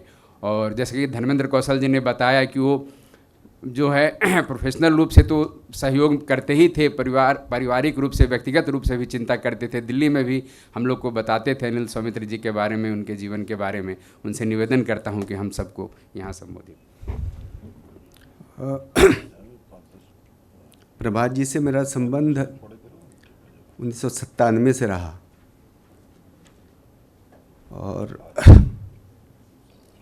मैं ये कह सकता हूँ कि मैं आज जो कुछ भी हूँ उसमें उनकी बहुत महत्वपूर्ण भूमिका है। और 97 में मैं भोपाल गया था भारतीय जनसंचार संस्थान से पढ़ाई करके नौकरी करने के लिए। तो एक प्रकाशन संस्थान में और संघ का प्रशिक्षण और बाकी सब पहले हो रखा था, पर जिस संस्थान में था वो थोड़े वो वामपंथ से प्रेरित और उसी दृष्टि से काम करते। वहाँ से लेकर मेरा परिचय उनसे हुआ और परिचय के बाद जो उनके चुंबकीय जो उनका एक व्यक्तित्व था कि एक बार उस ऑरा में आप आ गए तो आप बच नहीं सकते फिर। तो मैं उनके ऑरा में गया और फिर विश्व संवाद केंद्र का पूर्णकालिक हो गया। मैं विश्व संवाद केंद्र से फिर बीच में चरेवेती पत्रिका थी, उसका उन्होंने उनके कार्यकाल में जब वो अध्यक्ष थे तो उन्होंने संपादक की जिम्मेदारी दी। बाद में भारतीय जनता पार्टी के कुछ दायित्व में रहे। जो एक बात, क्योंकि चूँकि मेरा उनसे संबंध बहुत ऐसे औपचारिक किस्म का था नहीं, इसलिए जितनी बातें वो सब अनौपचारिक है, व्यक्तिगत है, भावनात्मक है, तो बहुत कुछ बोलने वाली स्थिति नहीं है। और कम से कम इतना तो नहीं है कि वो बोला हुआ, जैसा संजीव जी कह रहे थे, कि लिखा जाए, क्योंकि अनौपचारिक बातों को इमोशनल बात और फिर उसको फॉर्मल बनाना बड़ा मुश्किल है। तो लिखने का काम तो मैं जो भेजना है मैं कोशिश करूँगा कि लिख के भेज दूँ। लेकिन एक बात जो उनके बारे में मैं ये कह सकता हूँ कि उनका व्यक्तित्व एक तो बहुआयामी था ही, उसमें सीखने को, जानने को, उनके जैसा बनने के लिए बहुत कुछ था। अगर आप राजनीति में काम करना चाहते हैं तो प्रभात जी से राजनीति सीख सकते हैं। अगर आप पत्रकारिता करना चाहते हैं तो पत्रकारिता सीख सकते हैं। अगर आप किताब लिखना चाहते हैं तो किताब लिख सकते हैं लेखक के नाते। तो जिसको जो लगता हो वो, और यही बहुआयामी व्यक्तित्व के कारण उनका जो अट्रैक्शन था, आकर्षण था, उसमें लोग खींचे चले आते थे। मैंने स्वयंसेवक के नाते सुना है कि डॉक्टर केशव बलिराम हेडगेवार जी के बारे में ऐसा कहते हैं कि हर किसी को लगता था कि मैं बस एक कदम ही पीछे हूँ इनसे, मैं भी डॉक्टर हेडगेवार बन सकता हूँ, उनके जैसा बन सकता हूँ। चाहे वो कितना भी बड़ा व्यक्तित्व हो या कितना भी आयु में छोटा हो, सबको लगता था कि मैं इनके जैसा बन सकता हूँ, बस एक कदम ही हमसे ये आगे हैं या दूर हैं। ऐसे प्रभात जी के बारे में मैं अभी यहाँ बैठे हैं और भी बहुत सारे मित्र परिचित हैं जो उनको जानते हैं, उनसे प्रभावित हुए। इतना कह सकता हूँ कि सबको ये लगता है कि मैं ही प्रभात जी का सबसे ज़्यादा प्रिय हूँ। तो जैसे मुझे भी लगता था कि मैं प्रभात जी से, मेरे से ज़्यादा प्रिय कोई नहीं हो सकता, ऐसे ही पंकज जी को भी लगता हो, ऐसे संजय जी को लगता होगा। तो ऐसे व्यक्तित्व तो मिलना बड़ा मुश्किल है कि उसको मेंटेन करना। तो भगवान ने उनको अपने पास बुलाया है, कुछ उनकी योजना होगी। अब हम सबके पास तो उनके जो अनुभव हैं, जो सानिध्य है, वही है। और उनकी प्रेरणाएं लेकर तो मैं तो भगवान से ही प्रार्थना करता हूँ कि उनके जितने सारे गुण हैं वो हमने लेने की कोशिश की, बच गया तो वो भगवान हमारे अंदर दें, ताकि हम प्रभात जी जैसे बन के अपने क्षेत्र में देश के लिए, समाज के लिए, धर्म के लिए काम कर सकें। इतनी प्रेरणा बनी रहे। प्रणाम करता हूँ आज के दिन। हम लोग के बीच में कुमार सुशांत जी यहाँ उपस्थित हैं और प्रभात जी का एक उल्लेखनीय योगदान यह भी है कि बहुत सारे लोगों को पता था कि सीता माता का जो प्राकट स्थल है वो नेपाल में जनकपुर है, लेकिन जनकपुर में उनका विवाह हुआ था और प्राकट स्थल सीतामढ़ी के नज़दीक जो पुनौरा स्थान है वहाँ हुआ था। और उसके लिए वो बहुत सक्रिय भी रहते थे, वहाँ जाते थे, मुख्यमंत्री नीतीश कुमार को, राज्यपाल को, सबको साथ लेकर जाते थे और वहाँ बहुत वो चिंतित थे उसके लिए कि वहाँ को उस क्षेत्र का विकास हो। उसी विचार को आगे आजकल कुमार सुशांत जी बढ़ा रहे हैं। मैं उनसे निवेदन करूंगा कि आपका भी सानिध्य प्रभात जी से आया था, कृपया आप अपनी बात रखें।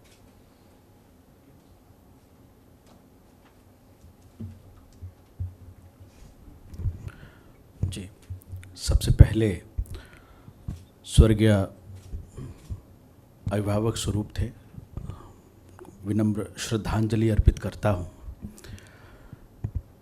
मुख्यतः जो विषय अभी हमारे संजीव भैया ने कहा, हम वो चाह ही रहे थे कि कोई ये शब्द का नाम ले जिस शब्द को वो जीते थे।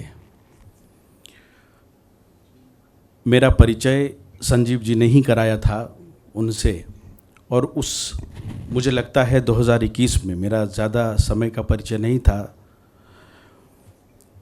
लेकिन जब 2021 में एक कार्यक्रम करा रहे थे कॉन्स्टिट्यूशन क्लब में, उस कार्यक्रम में संचालन करना था उस समय के जो सीतामढ़ी के माननीय सांसद जी थे उनको, इसलिए उनको संचालन करना था, और एक मंत्री जी थे उनको, क्योंकि बहुत सारे माननीय सांसदों का और भारत सरकार के मंत्रियों का उसमें आना था। माँ सीता जी का विषय था। करीबन 19-20 जितने सांसद और भारत सरकार के कुछ मंत्री थे वो सब उसमें आने वाले थे। तो मैंने संजीव भैया से कहा कि चूँकि सीतामढ़ी जाते रहे, उनका उल्लेखनीय योगदान है, वो अगर कार्यक्रम में नहीं आएंगे तो शायद कुछ अधूरा रहेगा। और जब गए तो उन्होंने कुछ पूछा नहीं, उन्होंने कहा विषय की जानकारी थी पहले, लेकिन चलिए कार्यक्रम में चलते हैं सबसे पहले, तो उसके बाद बात करेंगे। कार्यक्रम में आए। कार्यक्रम में आने के बाद उन्होंने बहुत अच्छा अपना जो सुझाव था वो उन्होंने दिया भी।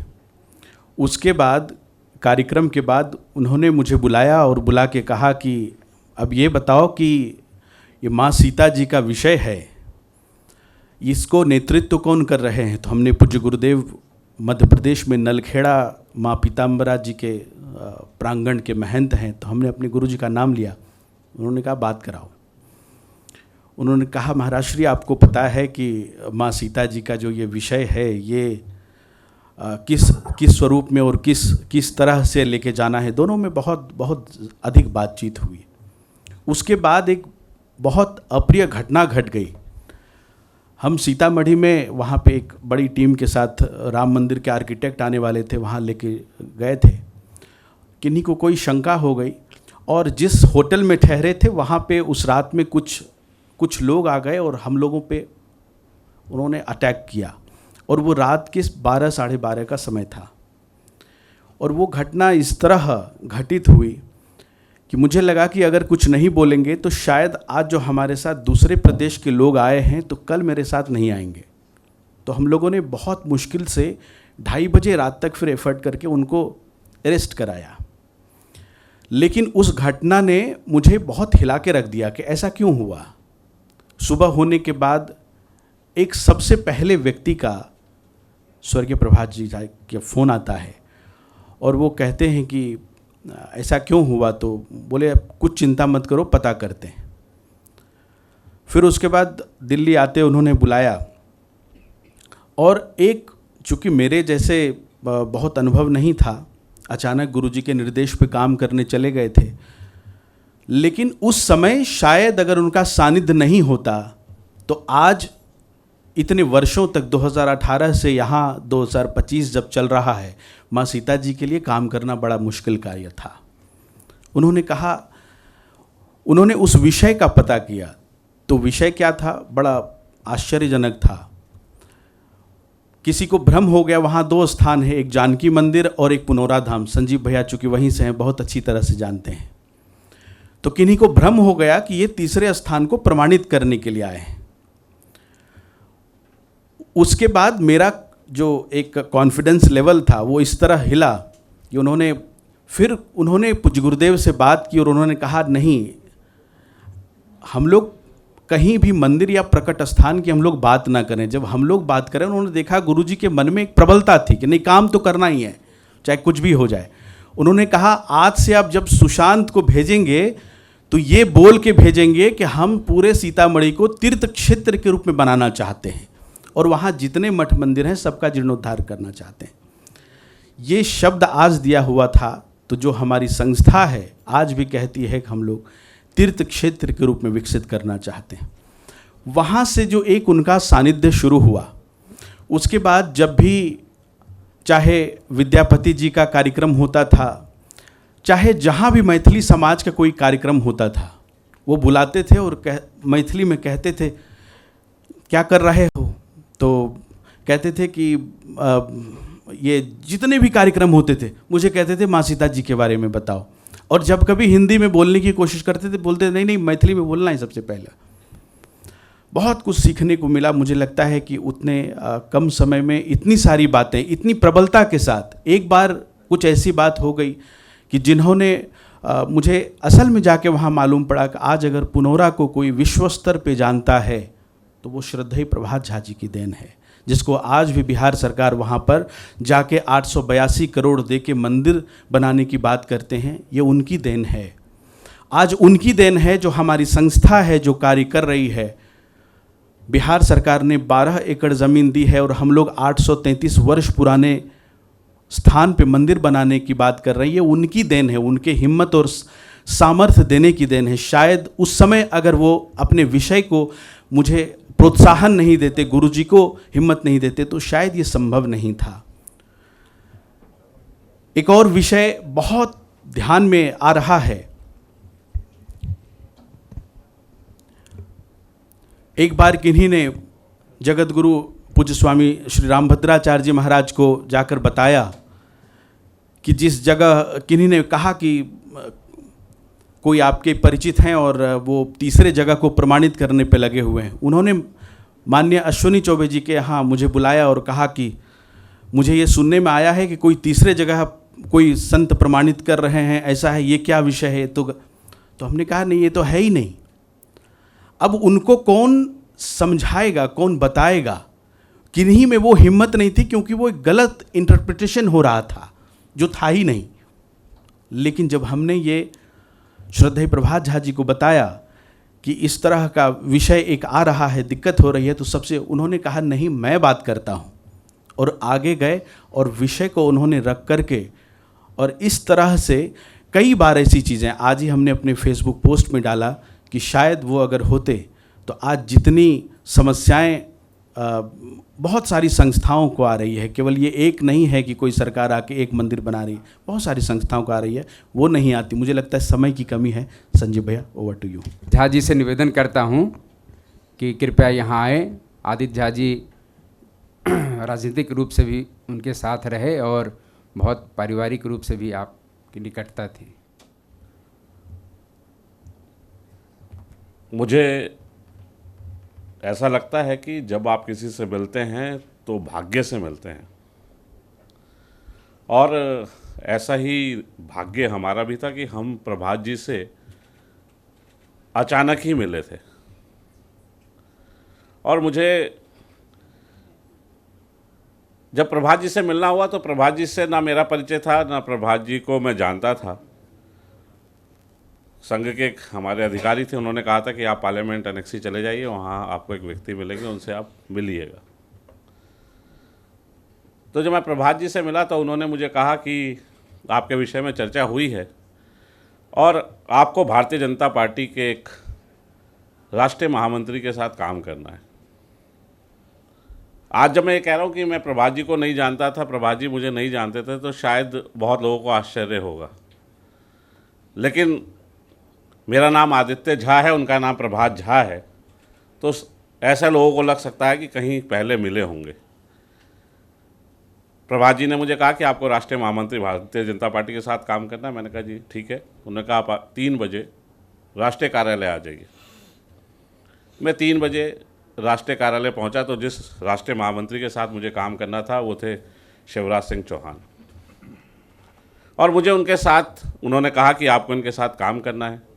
मैं उससे पहले विश्वविद्यालय का चुनाव लड़ चुका था, दिल्ली विश्वविद्यालय का पूर्णकालिक कार्यकर्ता के नाते लगभग 4 वर्षों तक काम किया था, तो ऐसी बहुत सारी जिम्मेवारियां से निभा चुका था। तो उन्होंने मुझे 2 चीज़ें कही कि आदित्य, ये बहुत फिसलन की जगह है, ऊंचाइयां यहाँ जल्दी दिखती है लेकिन गर्त भी उतनी तेज़ी से ही मिलती है, तो इसलिए संयमित रहना, स्वाभाविक रहना मन में कहीं दुख आए तो उसको कहना जहाँ उस दुख का निवारण हो, वरना हंसते हुए ही रहना। मुझे लगता है कि वो सूत्रों में, जो हम संघ में जब काम करते हैं, विद्यार्थी परिषद में जब काम करते हैं, तो वहाँ सूत्रों में बातें होती हैं, वहाँ सूत्रों से चीज़ें होती हैं। लेकिन मुझे लगता है वो सारे सूत्र अगर किसी ने जीवन में आत्मसात कर लिए तो आदरणीय प्रभात जी थे। और जैसा सभी ने कहा कि मिलना था इत्तेफाक, बिछड़ना नसीब था, वो इतनी दूर चला गया जितना करीब था। हम सबके लिए प्रेरणादायक थे और निश्चित रूप से ये हम सब लोग जो यहाँ बैठे हैं, इनके लिए एक व्यक्तिगत क्षति है। मैं उनको अपने मन से सच्ची श्रद्धांजलि अर्पित करता हूँ। बहुत बहुत धन्यवाद। हमारे बीच में गौरव तिवारी जी उपस्थित हैं। हम सब जितने लोग प्रभात जी से मिले थे, ये सबसे पहले उनके सानिध्य में आए थे। केवल मैं चाहूँगा, इनकी आवाज़ में बता रहे हैं, कुछ गला ऐसे बैठा हुआ है, 2 लाइन ही उनके बारे में कहें। प्रभात जी से मैं 2001 में मेरी भेंट हुई थी प्रभात जी से। बाकी तो सब ने संस्मरण सुना ही है। अब प्रभात जी के बारे में क्या बोलें, उनके बारे में बोलने के इतना कुछ है कि समय ही नहीं बचेगा। कम समय में इन्होंने बोले कि 2 लाइन में बोली, तो 2 लाइन में तो कुछ हो ही नहीं सकता।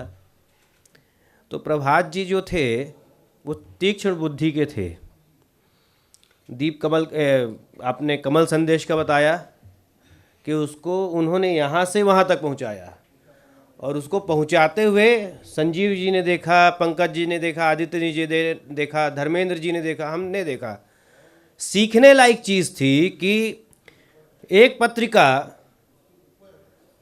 जो भारतीय जनता पार्टी का मुखपत्र है, जिसको आम जनमानस नहीं जानता है, पार्टी के कार्यकर्ता भी, यहाँ बोलना नहीं चाहिए, उस समय तक नहीं जानते थे बहुत लोग कि आपके भी है, उसे उन्होंने घर घर तक पहुँचाया। और घर तक कैसे पहुँचाया, उसके पीछे की उनकी जो उनके विचार थे, उनका जो प्रबंधन था, हर प्रदेश की सरकार से, जहाँ सरकार नहीं है उससे भी कैसे काम निकालना है, हमारे कार्यकर्ता तक हमारा विचार हमारी पत्रिका के माध्यम से कैसे पहुँचे, ये प्रभात जी से सीखने लायक थी। सोते थे नहीं, कब सोते थे कब उठ जाते थे, तो सोने देते भी नहीं थे जो साथ रहते थे। भुक्तभोगी हम लोग यहाँ सब हैं। अब बोल देते हैं, भाई साहब के साथ मतलब रहते ही थे, तो बाथरूम गए, थोड़ा निकलने में समय हो गया, तो कहते क्या कर रहे थे वहाँ पे। अरे हम कहे भाई साहब क्या है, तो इसलिए सुनो, खाना और पकाने में ना बहुत समय नहीं खर्च करना चाहिए। तो ऐसे वो कई चीज़ बोलते ही रहते थे और बीच बीच में डांटते थे, हड़काते थे, लेकिन उसमें भी सीख ही रहती थी। 2002 के चुनाव में हम लोग, धर्मेंद्र जी, हम लोग सब थे, तो हम पहुंच गए थे, तो हमको उत्साही लाल कहते थे, तो मज़ा भी आता था राजनीति में। देखे अरुण जेटली जी को देख रहे हैं, प्रमोद जी को देख रहे हैं, इतने पास से देख रहे हैं, बोले फ़ोटो खिंचा लो, फ़ोटो खिंचा रहे हैं। फिर खड़े थे तो खूब भीड़ थी, सब लोग भाई नेताओं के आगे पीछे घूम रहे थे, तो बोलते हैं सुनो, देख के तो बड़ा मज़ा आ रहा होगा, लेकिन ये ग्लैमर है, ये ग्लैमर है जो दिख रहा है यहाँ पे। जितनी देर तक इनके पास, किसी के पास कुछ है, जब हटेगा ना तो ये भीड़ है ना ऐसे छटती है ना कि गधे के सिर से सींग कैसे गायब हुई, ऐसी है। तो ये सीख आज तक मुझे याद है, वो चीज़ कि आप कुछ भी हो जाओ, कहीं तक भी पहुंच जाओ, आपके मन में आप जहाँ से आए हो, जैसे हो वैसे ही रहना चाहिए। मैं बहुत अंदर तक भाई साहब से जुड़ा था, बहुत लंबे समय तक जुड़ा था। भाई साहब ने मुझे, सौदान सिंह जी भाई साहब ने जोड़ा मुझे। छत्तीसगढ़ के चुनाव में आए, मतलब वहाँ भेजा तो कम समय के लिए भेजा था मुझे, तो अब मुझे मालूम नहीं था कि क्यों भेज रहे हैं। बोले जाओगे हम चले जाएंगे, लेकिन ऐसा कोई उद्देश्य नहीं था कि लंबा टिकना हो जाएगा, बड़ा हो जाएगा। पंकज जी बाद में आए, तो फिर उसके बाद भाई साहब ने, सौदान भाई साहब ने प्रभात जी को चुनाव के लिए बुलाया। तो जैसा इन्होंने बताया पंकज जी ने कि इस चुनाव में उनकी जो बुद्धि का असर था वो बहुत हुआ। उन्होंने वो जिस तरह से कार्य करते थे चुनाव में, क्या होना चाहिए, क्या इफेक्ट करेगा, मतलब वो क्रिएटिव डायरेक्टर भी थे एड के, वो राइटर भी थे, मतलब वो सब कुछ कर लेते थे बैठ के, वो सोच बता देते थे कि किसको क्या होना चाहिए, और साथ मिल जाए अगर संगठन मंत्री का कि इसको इम्प्लीमेंट करना है तो फिर तो बात ही क्या है। और वो हुआ 2003 के चुनाव में निश्चित तौर पर वो कर दिखाया गया वहाँ पे। तो वो विलक्षण प्रतिभा के धनी थे और जल्दी चले गए भाई साहब, बड़े उनसे अपना वैसा संबंध रहा है, तो बोलने बताने की हर चीज़ में उनकी मजाक करने की आदत थी, और मजाक मजाक में उन्होंने कई चीज़ें यहाँ तक ला दी। ये ट्रस्ट आज जहाँ खड़ा है यहाँ पे नहीं था। इतने लोगों उन्होंने बनाए, वो प्रचारक ना होते हुए भी, संगठन मंत्री की भूमिका में ना होते हुए भी संगठन मंत्री जैसे थे। आप ही बोल रहे थे कि किसने बोला कि किसके कौन, संजीव जी मानते हो कि मैं खास हूँ, ये मानते थे मैं खास हूँ। ये ठाकरे जी के साथ ऐसे ही था कि ठाकरे जी को सब अपना मानते थे कि ठाकरे जी मेरे सबसे खास थे। ये बहुत बड़ी चीज़ है। तो संगठन मंत्री की भूमिका में ना होते हुए भी, प्रचारक जैसे न रहते हुए, उन्होंने इस तरह का अपना जीवन यापन किया। उन्होंने हजारों लाखों लोगों को जोड़ा। ये छोटी बात नहीं है। प्रदेश, देश का कोई प्रदेश हो जहाँ उनके कार्यकर्ता ना हो, जहाँ से उनका जुड़ाव ना हो, ये मुमकिन ही नहीं है। और एक बार जो जुड़ गए तो उससे तो सब कुछ ही खींच लेते हैं कि संगठन के लिए क्या हो सकता है, हमारे ट्रस्ट के लिए क्या हो सकता है। और जब वो लिखते थे, जब पत्रिका चलाते थे, तो उसके लिए क्या हो सकता है, उसके लिए कहाँ से आएगा। और वो न्यूज़ में आए ना, 15 दिन हो जाए और कमल संदेश का वो आए ना, कुछ एक लाइन छोड़ देना था उनको, उसका क्या असर हो रहा है वो दूसरी बात है। क्या हमारे विचार पहुंच रहे हैं, लोग उसको देख रहे हैं। दिल्ली के पत्रकार सबसे पहले कमल संदेश में आज क्या है वो देख रहे हैं, कमल संदेश। तो कमल संदेश देश में घर घर तक पहुंचा, ये उनके कारण पहुंचा। ये सीखने लायक चीज़ है। रात भर जगते थे, सोते नहीं थे। 1 बजे सोए, 3:30 बजे उठा दिए, उठो उठो उठो, अरे सोने दो ना भाई साहब, अरे उठो, सोते रहते हो जबरदस्ती, ये करना है, ये लिखे। ये लोग तो परेशान हो रखते थे, लिखे लिखे कि नहीं लिखे संजीव जी लोग। तो वो हमारे धर्मेंद्र जी का आ गए, टाइप करते करते परेशान थे, ये नहीं ये होगा ना, ये नहीं ये होना चाहिए। मतलब उनका जब तक एक्यूरेसी नहीं आ जाती थी तब तक वो मानते नहीं थे।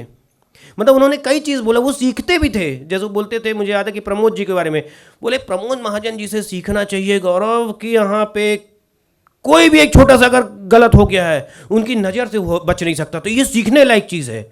वो अच्छी चीज़ें को भी देखते थे कि गलत नहीं होना चाहिए, मैनेजमेंट खराब नहीं होना चाहिए। उसी का नतीजा है कि आज ये हम यहाँ पे उनके स्मरण में यहाँ पे आज बात कर रहे हैं, इतने लोग उनके बारे में बोल रहे हैं, छोटी बात नहीं है।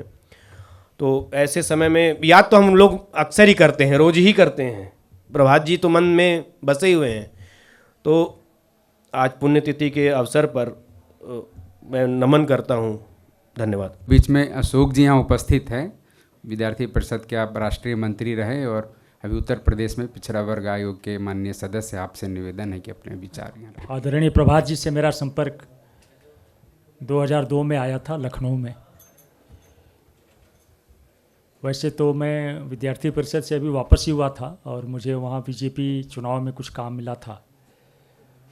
तो जितने वीआईपी थे उनके टूर का प्रोग्राम बनाने का काम मेरे पास था। और जो मेरा उनसे परिचय हुआ वो भी कुछ ऐसा ही था कि मैं संवाद में थोड़ा कमज़ोर था, तो मिलने जुलने में मेरा और बाकी लोगों से, खास करके भाजपा के लोगों से मैं बातचीत कम ही करता था। तो उनके आसपास भीड़ भी बहुत सारी रहती थी, मैं देखा करता था, लेकिन मैं ये जानता नहीं था कि ये कौन है। पर उनकी नज़र में मैं ज़रूर रहता था। और एक दिन कुछ घटना ऐसी हुई कि मेरे टेबल पर एक बड़े दिग्गज नेता आकर के बैठे और मेरे सामने से सारा पेपर समेट लिए कि मैं आगे से वीआईपी टूर मैं बनाऊंगा, मैं देखूंगा।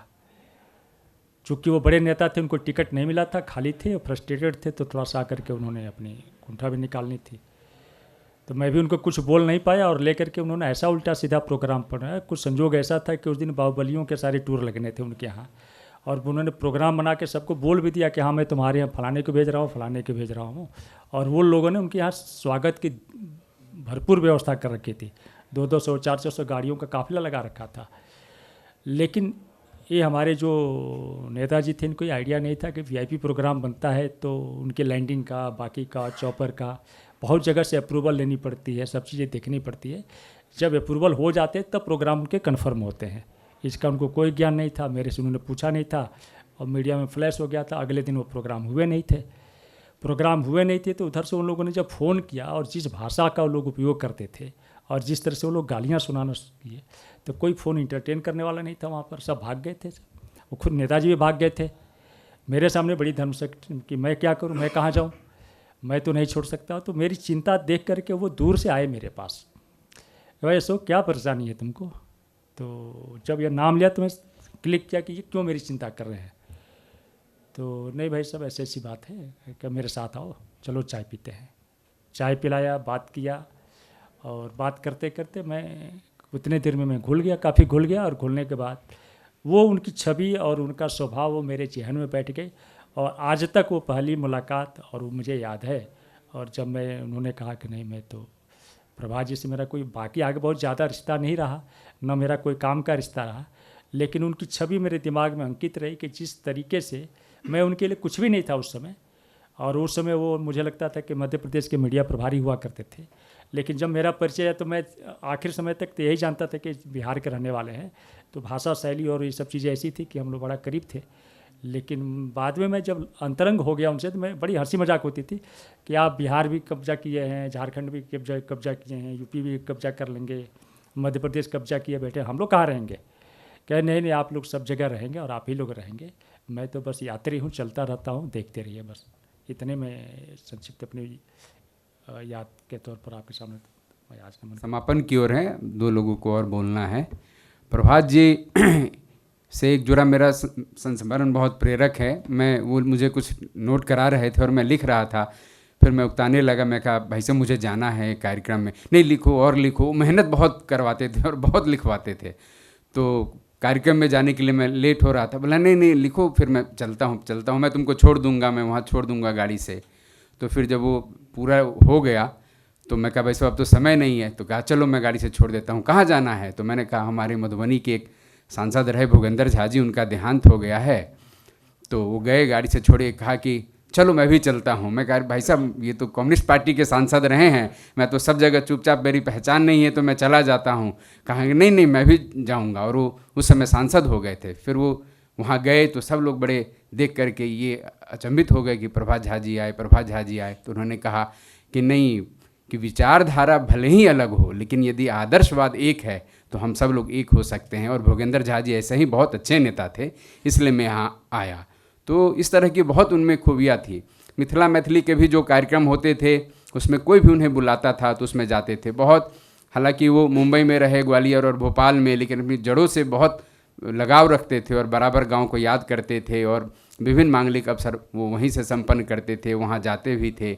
और आप सबने देखा भी कि जब अंतिम संस्कार की बात आई तो उनका वहीं पर अंतिम संस्कार हुआ, शायद उनकी ऐसी इच्छा थी। बहुत इस प्रकार के उनके प्रेरक संस्मरण सब हमारे बीच में है।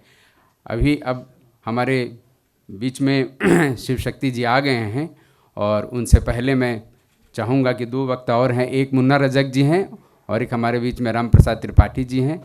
और उसके बाद शिव शक्ति जी करेंगे, फिर हम लोग एक फिल्म देखेंगे, उसके बाद इस कार्यक्रम का समापन होगा।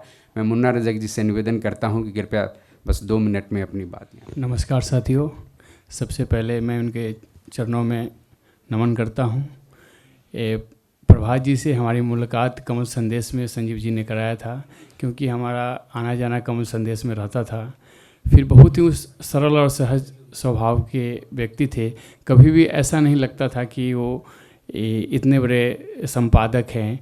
फिर वो राज्यसभा जब चयन हुए तो हम लोग फिर उनके आवास पे गए तो बहुत ही सहजता से, सरलता से उन्होंने हम लोगों को मिठाई खिलाई। और इसी दौरान हमने वो एक आध्यात्मिक व्यक्ति भी थे, तो हमने उनको बोला कि एक दिव्य ज्योति जागृति संस्थान के जो महाराज जी हैं, श्री आशुतोष जी महाराज, हमसे उनसे जुड़े हुए हैं, तो बोला कि हमें भी उनसे एक दर्शन कराओ। तो मैंने वहाँ पे भवन में फ़ोन करके बोला कि एक सांसद हैं जो कि गुरु जी का दर्शन करना चाहते हैं। तो बोले ठीक है, इनको कल 11 बजे के आसपास लेके आइए। तो मैं प्रभा जी एक ही गाड़ी में गए, लेकिन ऐसा कभी मतलब फील नहीं होने दिए कि हम एक इतने बड़े नेता हैं, और बहुत आराम से ले गए। और फिर आध्यात्मिक चर्चा होते हुए हम फिर महाराज जी के पास गए। फिर वहाँ पे जाने के बाद हम दोनों कुटिया में करीब 1 घंटा बैठे, आध्यात्मिक चर्चाएँ हुई। ऐसा नहीं फील हो रहा था कि उनके मतलब कि वो राजनेता हैं, और मतलब कि एक मतलब बहुत सहजता से एकदम ज़मीन पे बैठ के महाराज जी बात कर रहे थे या अपनी प्रश्न कर रहे थे, वो समाधान दे रहे थे, और एकदम ध्यान से सुनते रहे। फिर हम लोग प्रसाद एक साथ ग्रहण किए। फिर अब लौट के हम लोग फिर इनके आवास पे गए। फिर बोले कि मुन्ना चलो ऊपर खाना खा के जाना। हम कहे नहीं भाई, जब घर पे जाएंगे सब इंतज़ार कर रहा होगा। बड़ा उनका ये सब अभी भी वो सब सीन मुझे याद आ रहा है। मैं फिर से नमन करता हूँ। आप भले ही हमारे बीच में नहीं है, हमारे हृदय में अभी भी विराजमान है। थैंक यू जी। बहुत सामान्य परिवार से आए थे, और मैं देखता था अपने घर पर जो भी उनके यहाँ आता था, चाहे उनकी तबीयत किसी की बहुत सीरियस हो, इतने एम्स के डायरेक्टर तक अपने संजय जी पत्र वगैरह वो सब तैयार करते थे, और इतने पत्र वो लिखते थे एम्स के डायरेक्टर को कि वो सब भी बोलते थे कि और प्रभात जी, और विशेष रूप से फ़ोन पर भी एम्स के डायरेक्टर से उनका संबंध रहता था। चाहे केंद्रीय विद्यालय में दाखिला की बात हो, कहीं भी किसी की नौकरी की बात हो, बहुत बढ़ चढ़ कर वो जानते थे उनकी तकलीफ़, और काफ़ी उसमें सहयोग करते थे। अब कार्यक्रम के अंतिम चरण में हम लोग प्रवेश कर रहे हैं, और जैसा कि हम जानते हैं कि प्रभात जी कमल संदेश के संपादक थे। पार्लियामेंट्री पार्टी में भी वो एडिशनल ऑफिस सेक्रेटरी रहे, प्रकाशन विभाग के भी राष्ट्रीय संयोजक रहे। लगभग ऐसे तमाम पद पर प्रभात जी रहें, और हमारे बीच में शिव शक्ति जी हैं। आप भी लगभग उसी प्रक्रिया से पार्टी में आगे बढ़ रहे हैं। अब मैं आपसे निवेदन करता हूं कि कृपया आकर प्रभात जी के बारे में श्रद्धांजलि व्यक्त करें। सबसे पहले तो मैं देर से आने के लिए आप सबों से क्षमा प्रार्थी हूँ।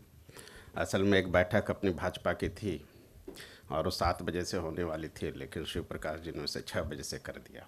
फिर मैंने संजीव जी से बातचीत की, तो खैर अभी बैठक चल ही रही है, लेकिन मुझे लगा कि अब कहीं मैं रह ना जाऊं इस अवसर पर आने से, इसलिए मैं आप सबों के बीच में आया हूं।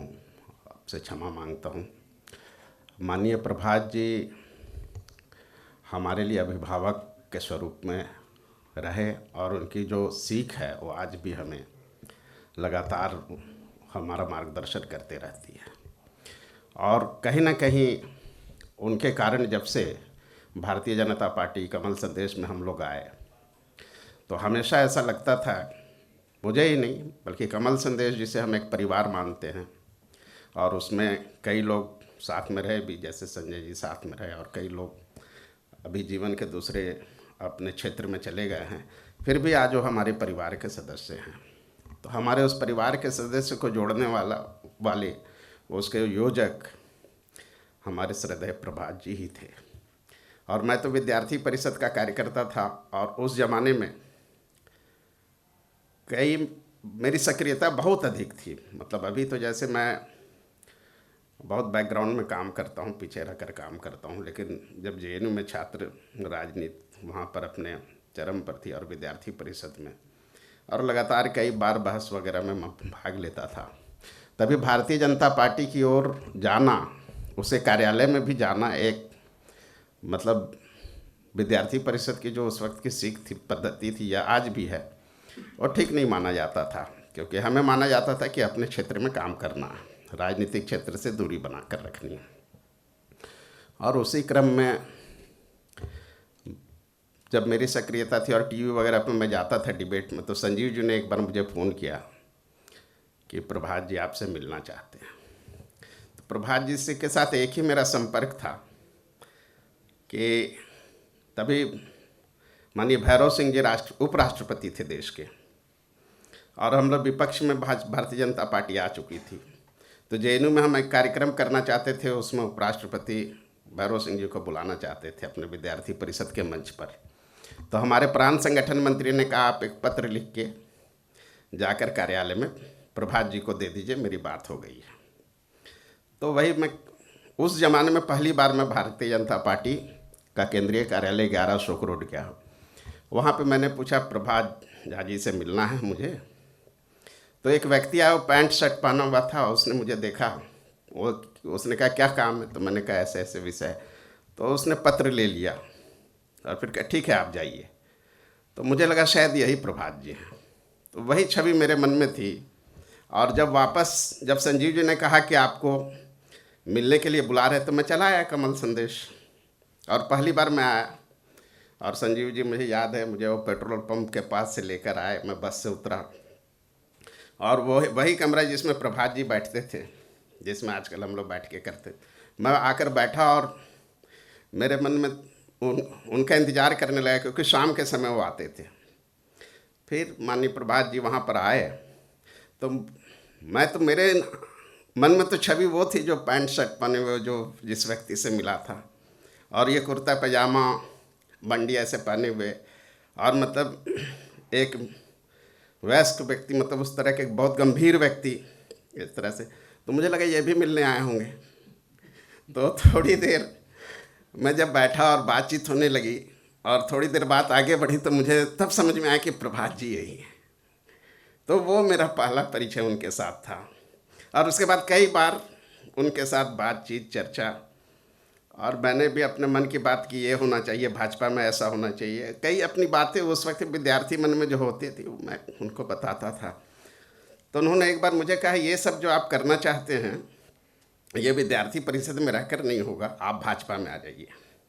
तो आपके विद्यार्थी परिषद में कौन हैं जिनसे बात करनी पड़ेगी? तो मैं विद्यार्थी परिषद का कोई पूर्णकालिक नहीं था, लेकिन राष्ट्रीय कार्यकारिणी में था और मेरे एक पालक तय थे तब अनौपचारिक रूप से। तो मैंने उनका नाम बताया और फिर उन्होंने कहा, बिना उनसे अनुमति लिए मैं आपको भाजपा के लिए आपका नाम मैं आगे नहीं बढ़ा सकता। कई बार बातचीत हुई, बीच में मिलना जुलना हुआ। एक बार उन्होंने मुझे फ़ोन किया, ये देखिए मैंने कई बार प्रयास कर लिए, लेकिन अब लगता है आपके लिए बहुत ही अच्छी योजना है विद्यार्थी परिषद में, आपको बहुत शुभकामना। आप विद्यार्थी परिषद में, आपके बारे में लोग चिंता करते हैं, यही बहुत बड़ी बात है, इतना होता नहीं। मैंने कई बार प्रयास किए, लेकिन उनका कहना है कि आपके लिए योजना उनके पास है, वो देना नहीं चाहते, तो आप वहाँ काम कीजिए, बाकी हम लोग संपर्क में रहेंगे। फिर इसके बाद 2-3 महीने ऐसे गुजर गया। फिर एक बार उन्होंने मुझे फ़ोन किया। अब मेरे भी मन से चला गया, तभी ऐसे मेरी पढ़ाई चल ही रही थी, मेरी PhD चल रही थी, तो ऐसा कुछ नहीं, मेरे मन में भी ऐसा नहीं था कि भाजपा में जाके काम करना अभी।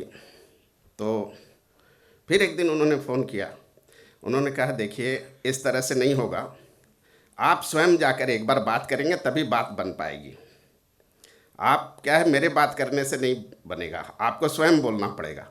अब हमारे अंदर तो विद्यार्थी परिषद में ऐसी, वहाँ पे जो हमारा एक कहते हैं प्रशिक्षण का काम होता है, उसमें कि अपनी इच्छा भी व्यक्त करना, जो आज तक भाजपा में भी वो चला रहा है अपने साथ, कि अपनी इच्छा ही व्यक्त करना भी वो ठीक नहीं माना जाता, कि कोई इच्छा रखते हैं तो, क्योंकि उस सेल्फलेस कार्य का एक सिद्धांत है। फिर भी मैं किसी तरह से गया, मैंने इधर उधर की बात करते हुए बड़ी मुश्किल से उनके सामने ऐसे कहा कि ऐसे कुछ काम वहाँ पर दे रहे हैं भाजपा में, तो फिर आपकी अनुमति होगी तो मैं जाऊँगा, करूँगा। तो वो मेरे कहने के साथ ही एकदम से चुप हो गए और करीब 2-4 मिनट कुछ कहा ही नहीं उन्होंने। उसके बाद उन्होंने कहा, ठीक है, उनको आप कहिए मुझसे बात करने। फिर भाई साहब ने बात किया होगा और फिर मेरा भाजपा में आना होगा। तो ये कहने का तात्पर्य, उनके साथ तो अनेक ऐसी कई भावुक घटनाएं, कई ऐसे क्षण हैं जिनको कि अभी थोड़े समय में नहीं बताया जा सकता, उसे केवल महसूस किया जा सकता है। लेकिन मैं ये कहना चाहता हूँ कि एक मुझे जोड़ने के लिए उन्होंने जितने प्रयास किए, ऐसे कितने ही लोग हैं और उनके जीवन में उनकी छाप है। उनको संगठन के साथ जोड़ना, उनके अंदर कार्यकर्तापन लाना, कार्यकर्ता का निर्माण करना, ये सब विषय जो है एक अपने आप में एक बहुत अनूठा विषय है। जैसे मैं भी सोचता हूँ, मैं आज तक ऐसे जोड़ने के लिए किसी को उतना कहाँ प्रयास कर पाता हूँ। तो उस दौर के जो अपने भारतीय जनता पार्टी में जो संगठक थे, नेता का एक तो हमारे आने के बाद बने, मतलब नेता राजनीतिक क्षेत्र में जो सक्रियता कहते हैं, प्रदेश अध्यक्ष के रूप में, राष्ट्रीय सचिव के रूप में। लेकिन फिर भी मेरा और उनके बीच का जो संबंध, लोगों को लगता था ये बहुत ही नज़दीकी है इनके, लेकिन हमारे बीच उतनी दूरी भी थी। करीब यदि 100 बार हमारे बीच यदि फ़ोन पे बात हुआ होगा तो 90 बार उन्होंने ही किया होगा, क्योंकि मेरे अंदर बहुत ही ज़्यादा संकोच रहता था उनसे कोई भी विषय पे बात करने के लिए, कि कोई विषय रखने के लिए। और वो भी मुझे कभी जल्दी कोई विषय सीधा नहीं कहते थे, इशारे में ही समझा देते थे। एक बार कमल संदेश के मुख पृष्ठ पे एक फ़ोटो मैंने छाप दिया था राष्ट्रीय अध्यक्ष जी का, और साथ में भी कुछ लोग थे, तो उसे देख के उन्होंने कुछ कहा नहीं, केवल ऐसे उंगली मुझे दिखाया, मतलब इस पर ध्यान रखना आगे से, और कुछ भी नहीं कहा उन्होंने। तो क्या है कि उनके जो इशारे होते थे वो हम समझ लेते थे, और इस कारण से ये भी था कि उनका विश्वास भी था हम लोग पर, हमारी पूरी टीम पर। आज एक लंबे समय उनके साथ हमारा मतलब रहा, लेकिन जितना लोग समझते थे कि इनके बीच उतने अनौपचारिक, हम लोग बहुत अनुशासन में रहते थे। हमेशा एक अभिभावक के सामने कोई भी अनुशासन में जैसे रहता है, या घर में पिता के सामने पुत्र जैसे अनुशासन में रहता है, या बड़े भाई के सामने छोटा भाई अनुशासन में रहता है, उसी प्रकार से अनुशासन, उनका स्नेह भी उतना ही मिलता था। आज इस अवसर पे मैं उनको भावभीनी श्रद्धांजलि अपनी अर्पित करता हूँ, उनके चरणों में शत नमन मैं कहता हूँ। और ये सिलसिला जो संजीव जी ने शुरू किया है, ये आगे भी चले, हमारे लिए उनके जो बताए हुए रास्ते हैं सदा हमें प्रेरणा देते रहे। एक संगठक के रूप में, एक राजनेता के रूप में जिस प्रकार, और एक सबसे बड़ी बात है, एक मानवीय संवेदना के साथ एक कार्यकर्ता से संवाद करने की जो उनकी अपनी एक कला थी। और मुझे वो बार बार कहते थे मेरे बारे में, मुझे कि आप संवेदना, इस शब्द को हमेशा आप ध्यान रखना, क्योंकि कार्यकर्ता या समाज में काम करने वाला व्यक्ति, उसका सबसे मूल स्वभाव होना चाहिए कि वो संवेदनशील हो। इस बात पर वो बराबर एक सीख के रूप में हमें देते थे। मैं आज उनको बहुत बहुत श्रद्धांजलि देता हूँ और शत नमन करता हूँ। अब हम लोग बाद जो लोग पुष्पांजलि करना चाहेंगे पुष्पांजलि करेंगे, फिर हम लोग इस स्मृति सभा को पूर्ण करेंगे।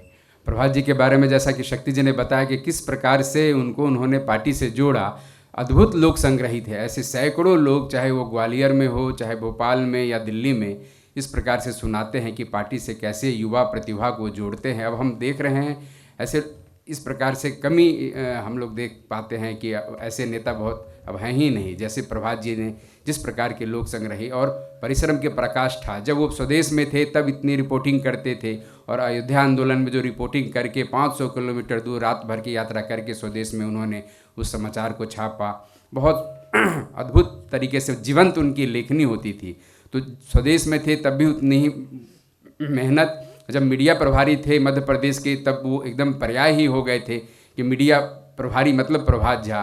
और बाद में जब वो प्रदेश अध्यक्ष भी बने तो आश्चर्यजनक रूप से मंडल तक उन्होंने प्रवास किया और बहुत काफ़ी पार्टी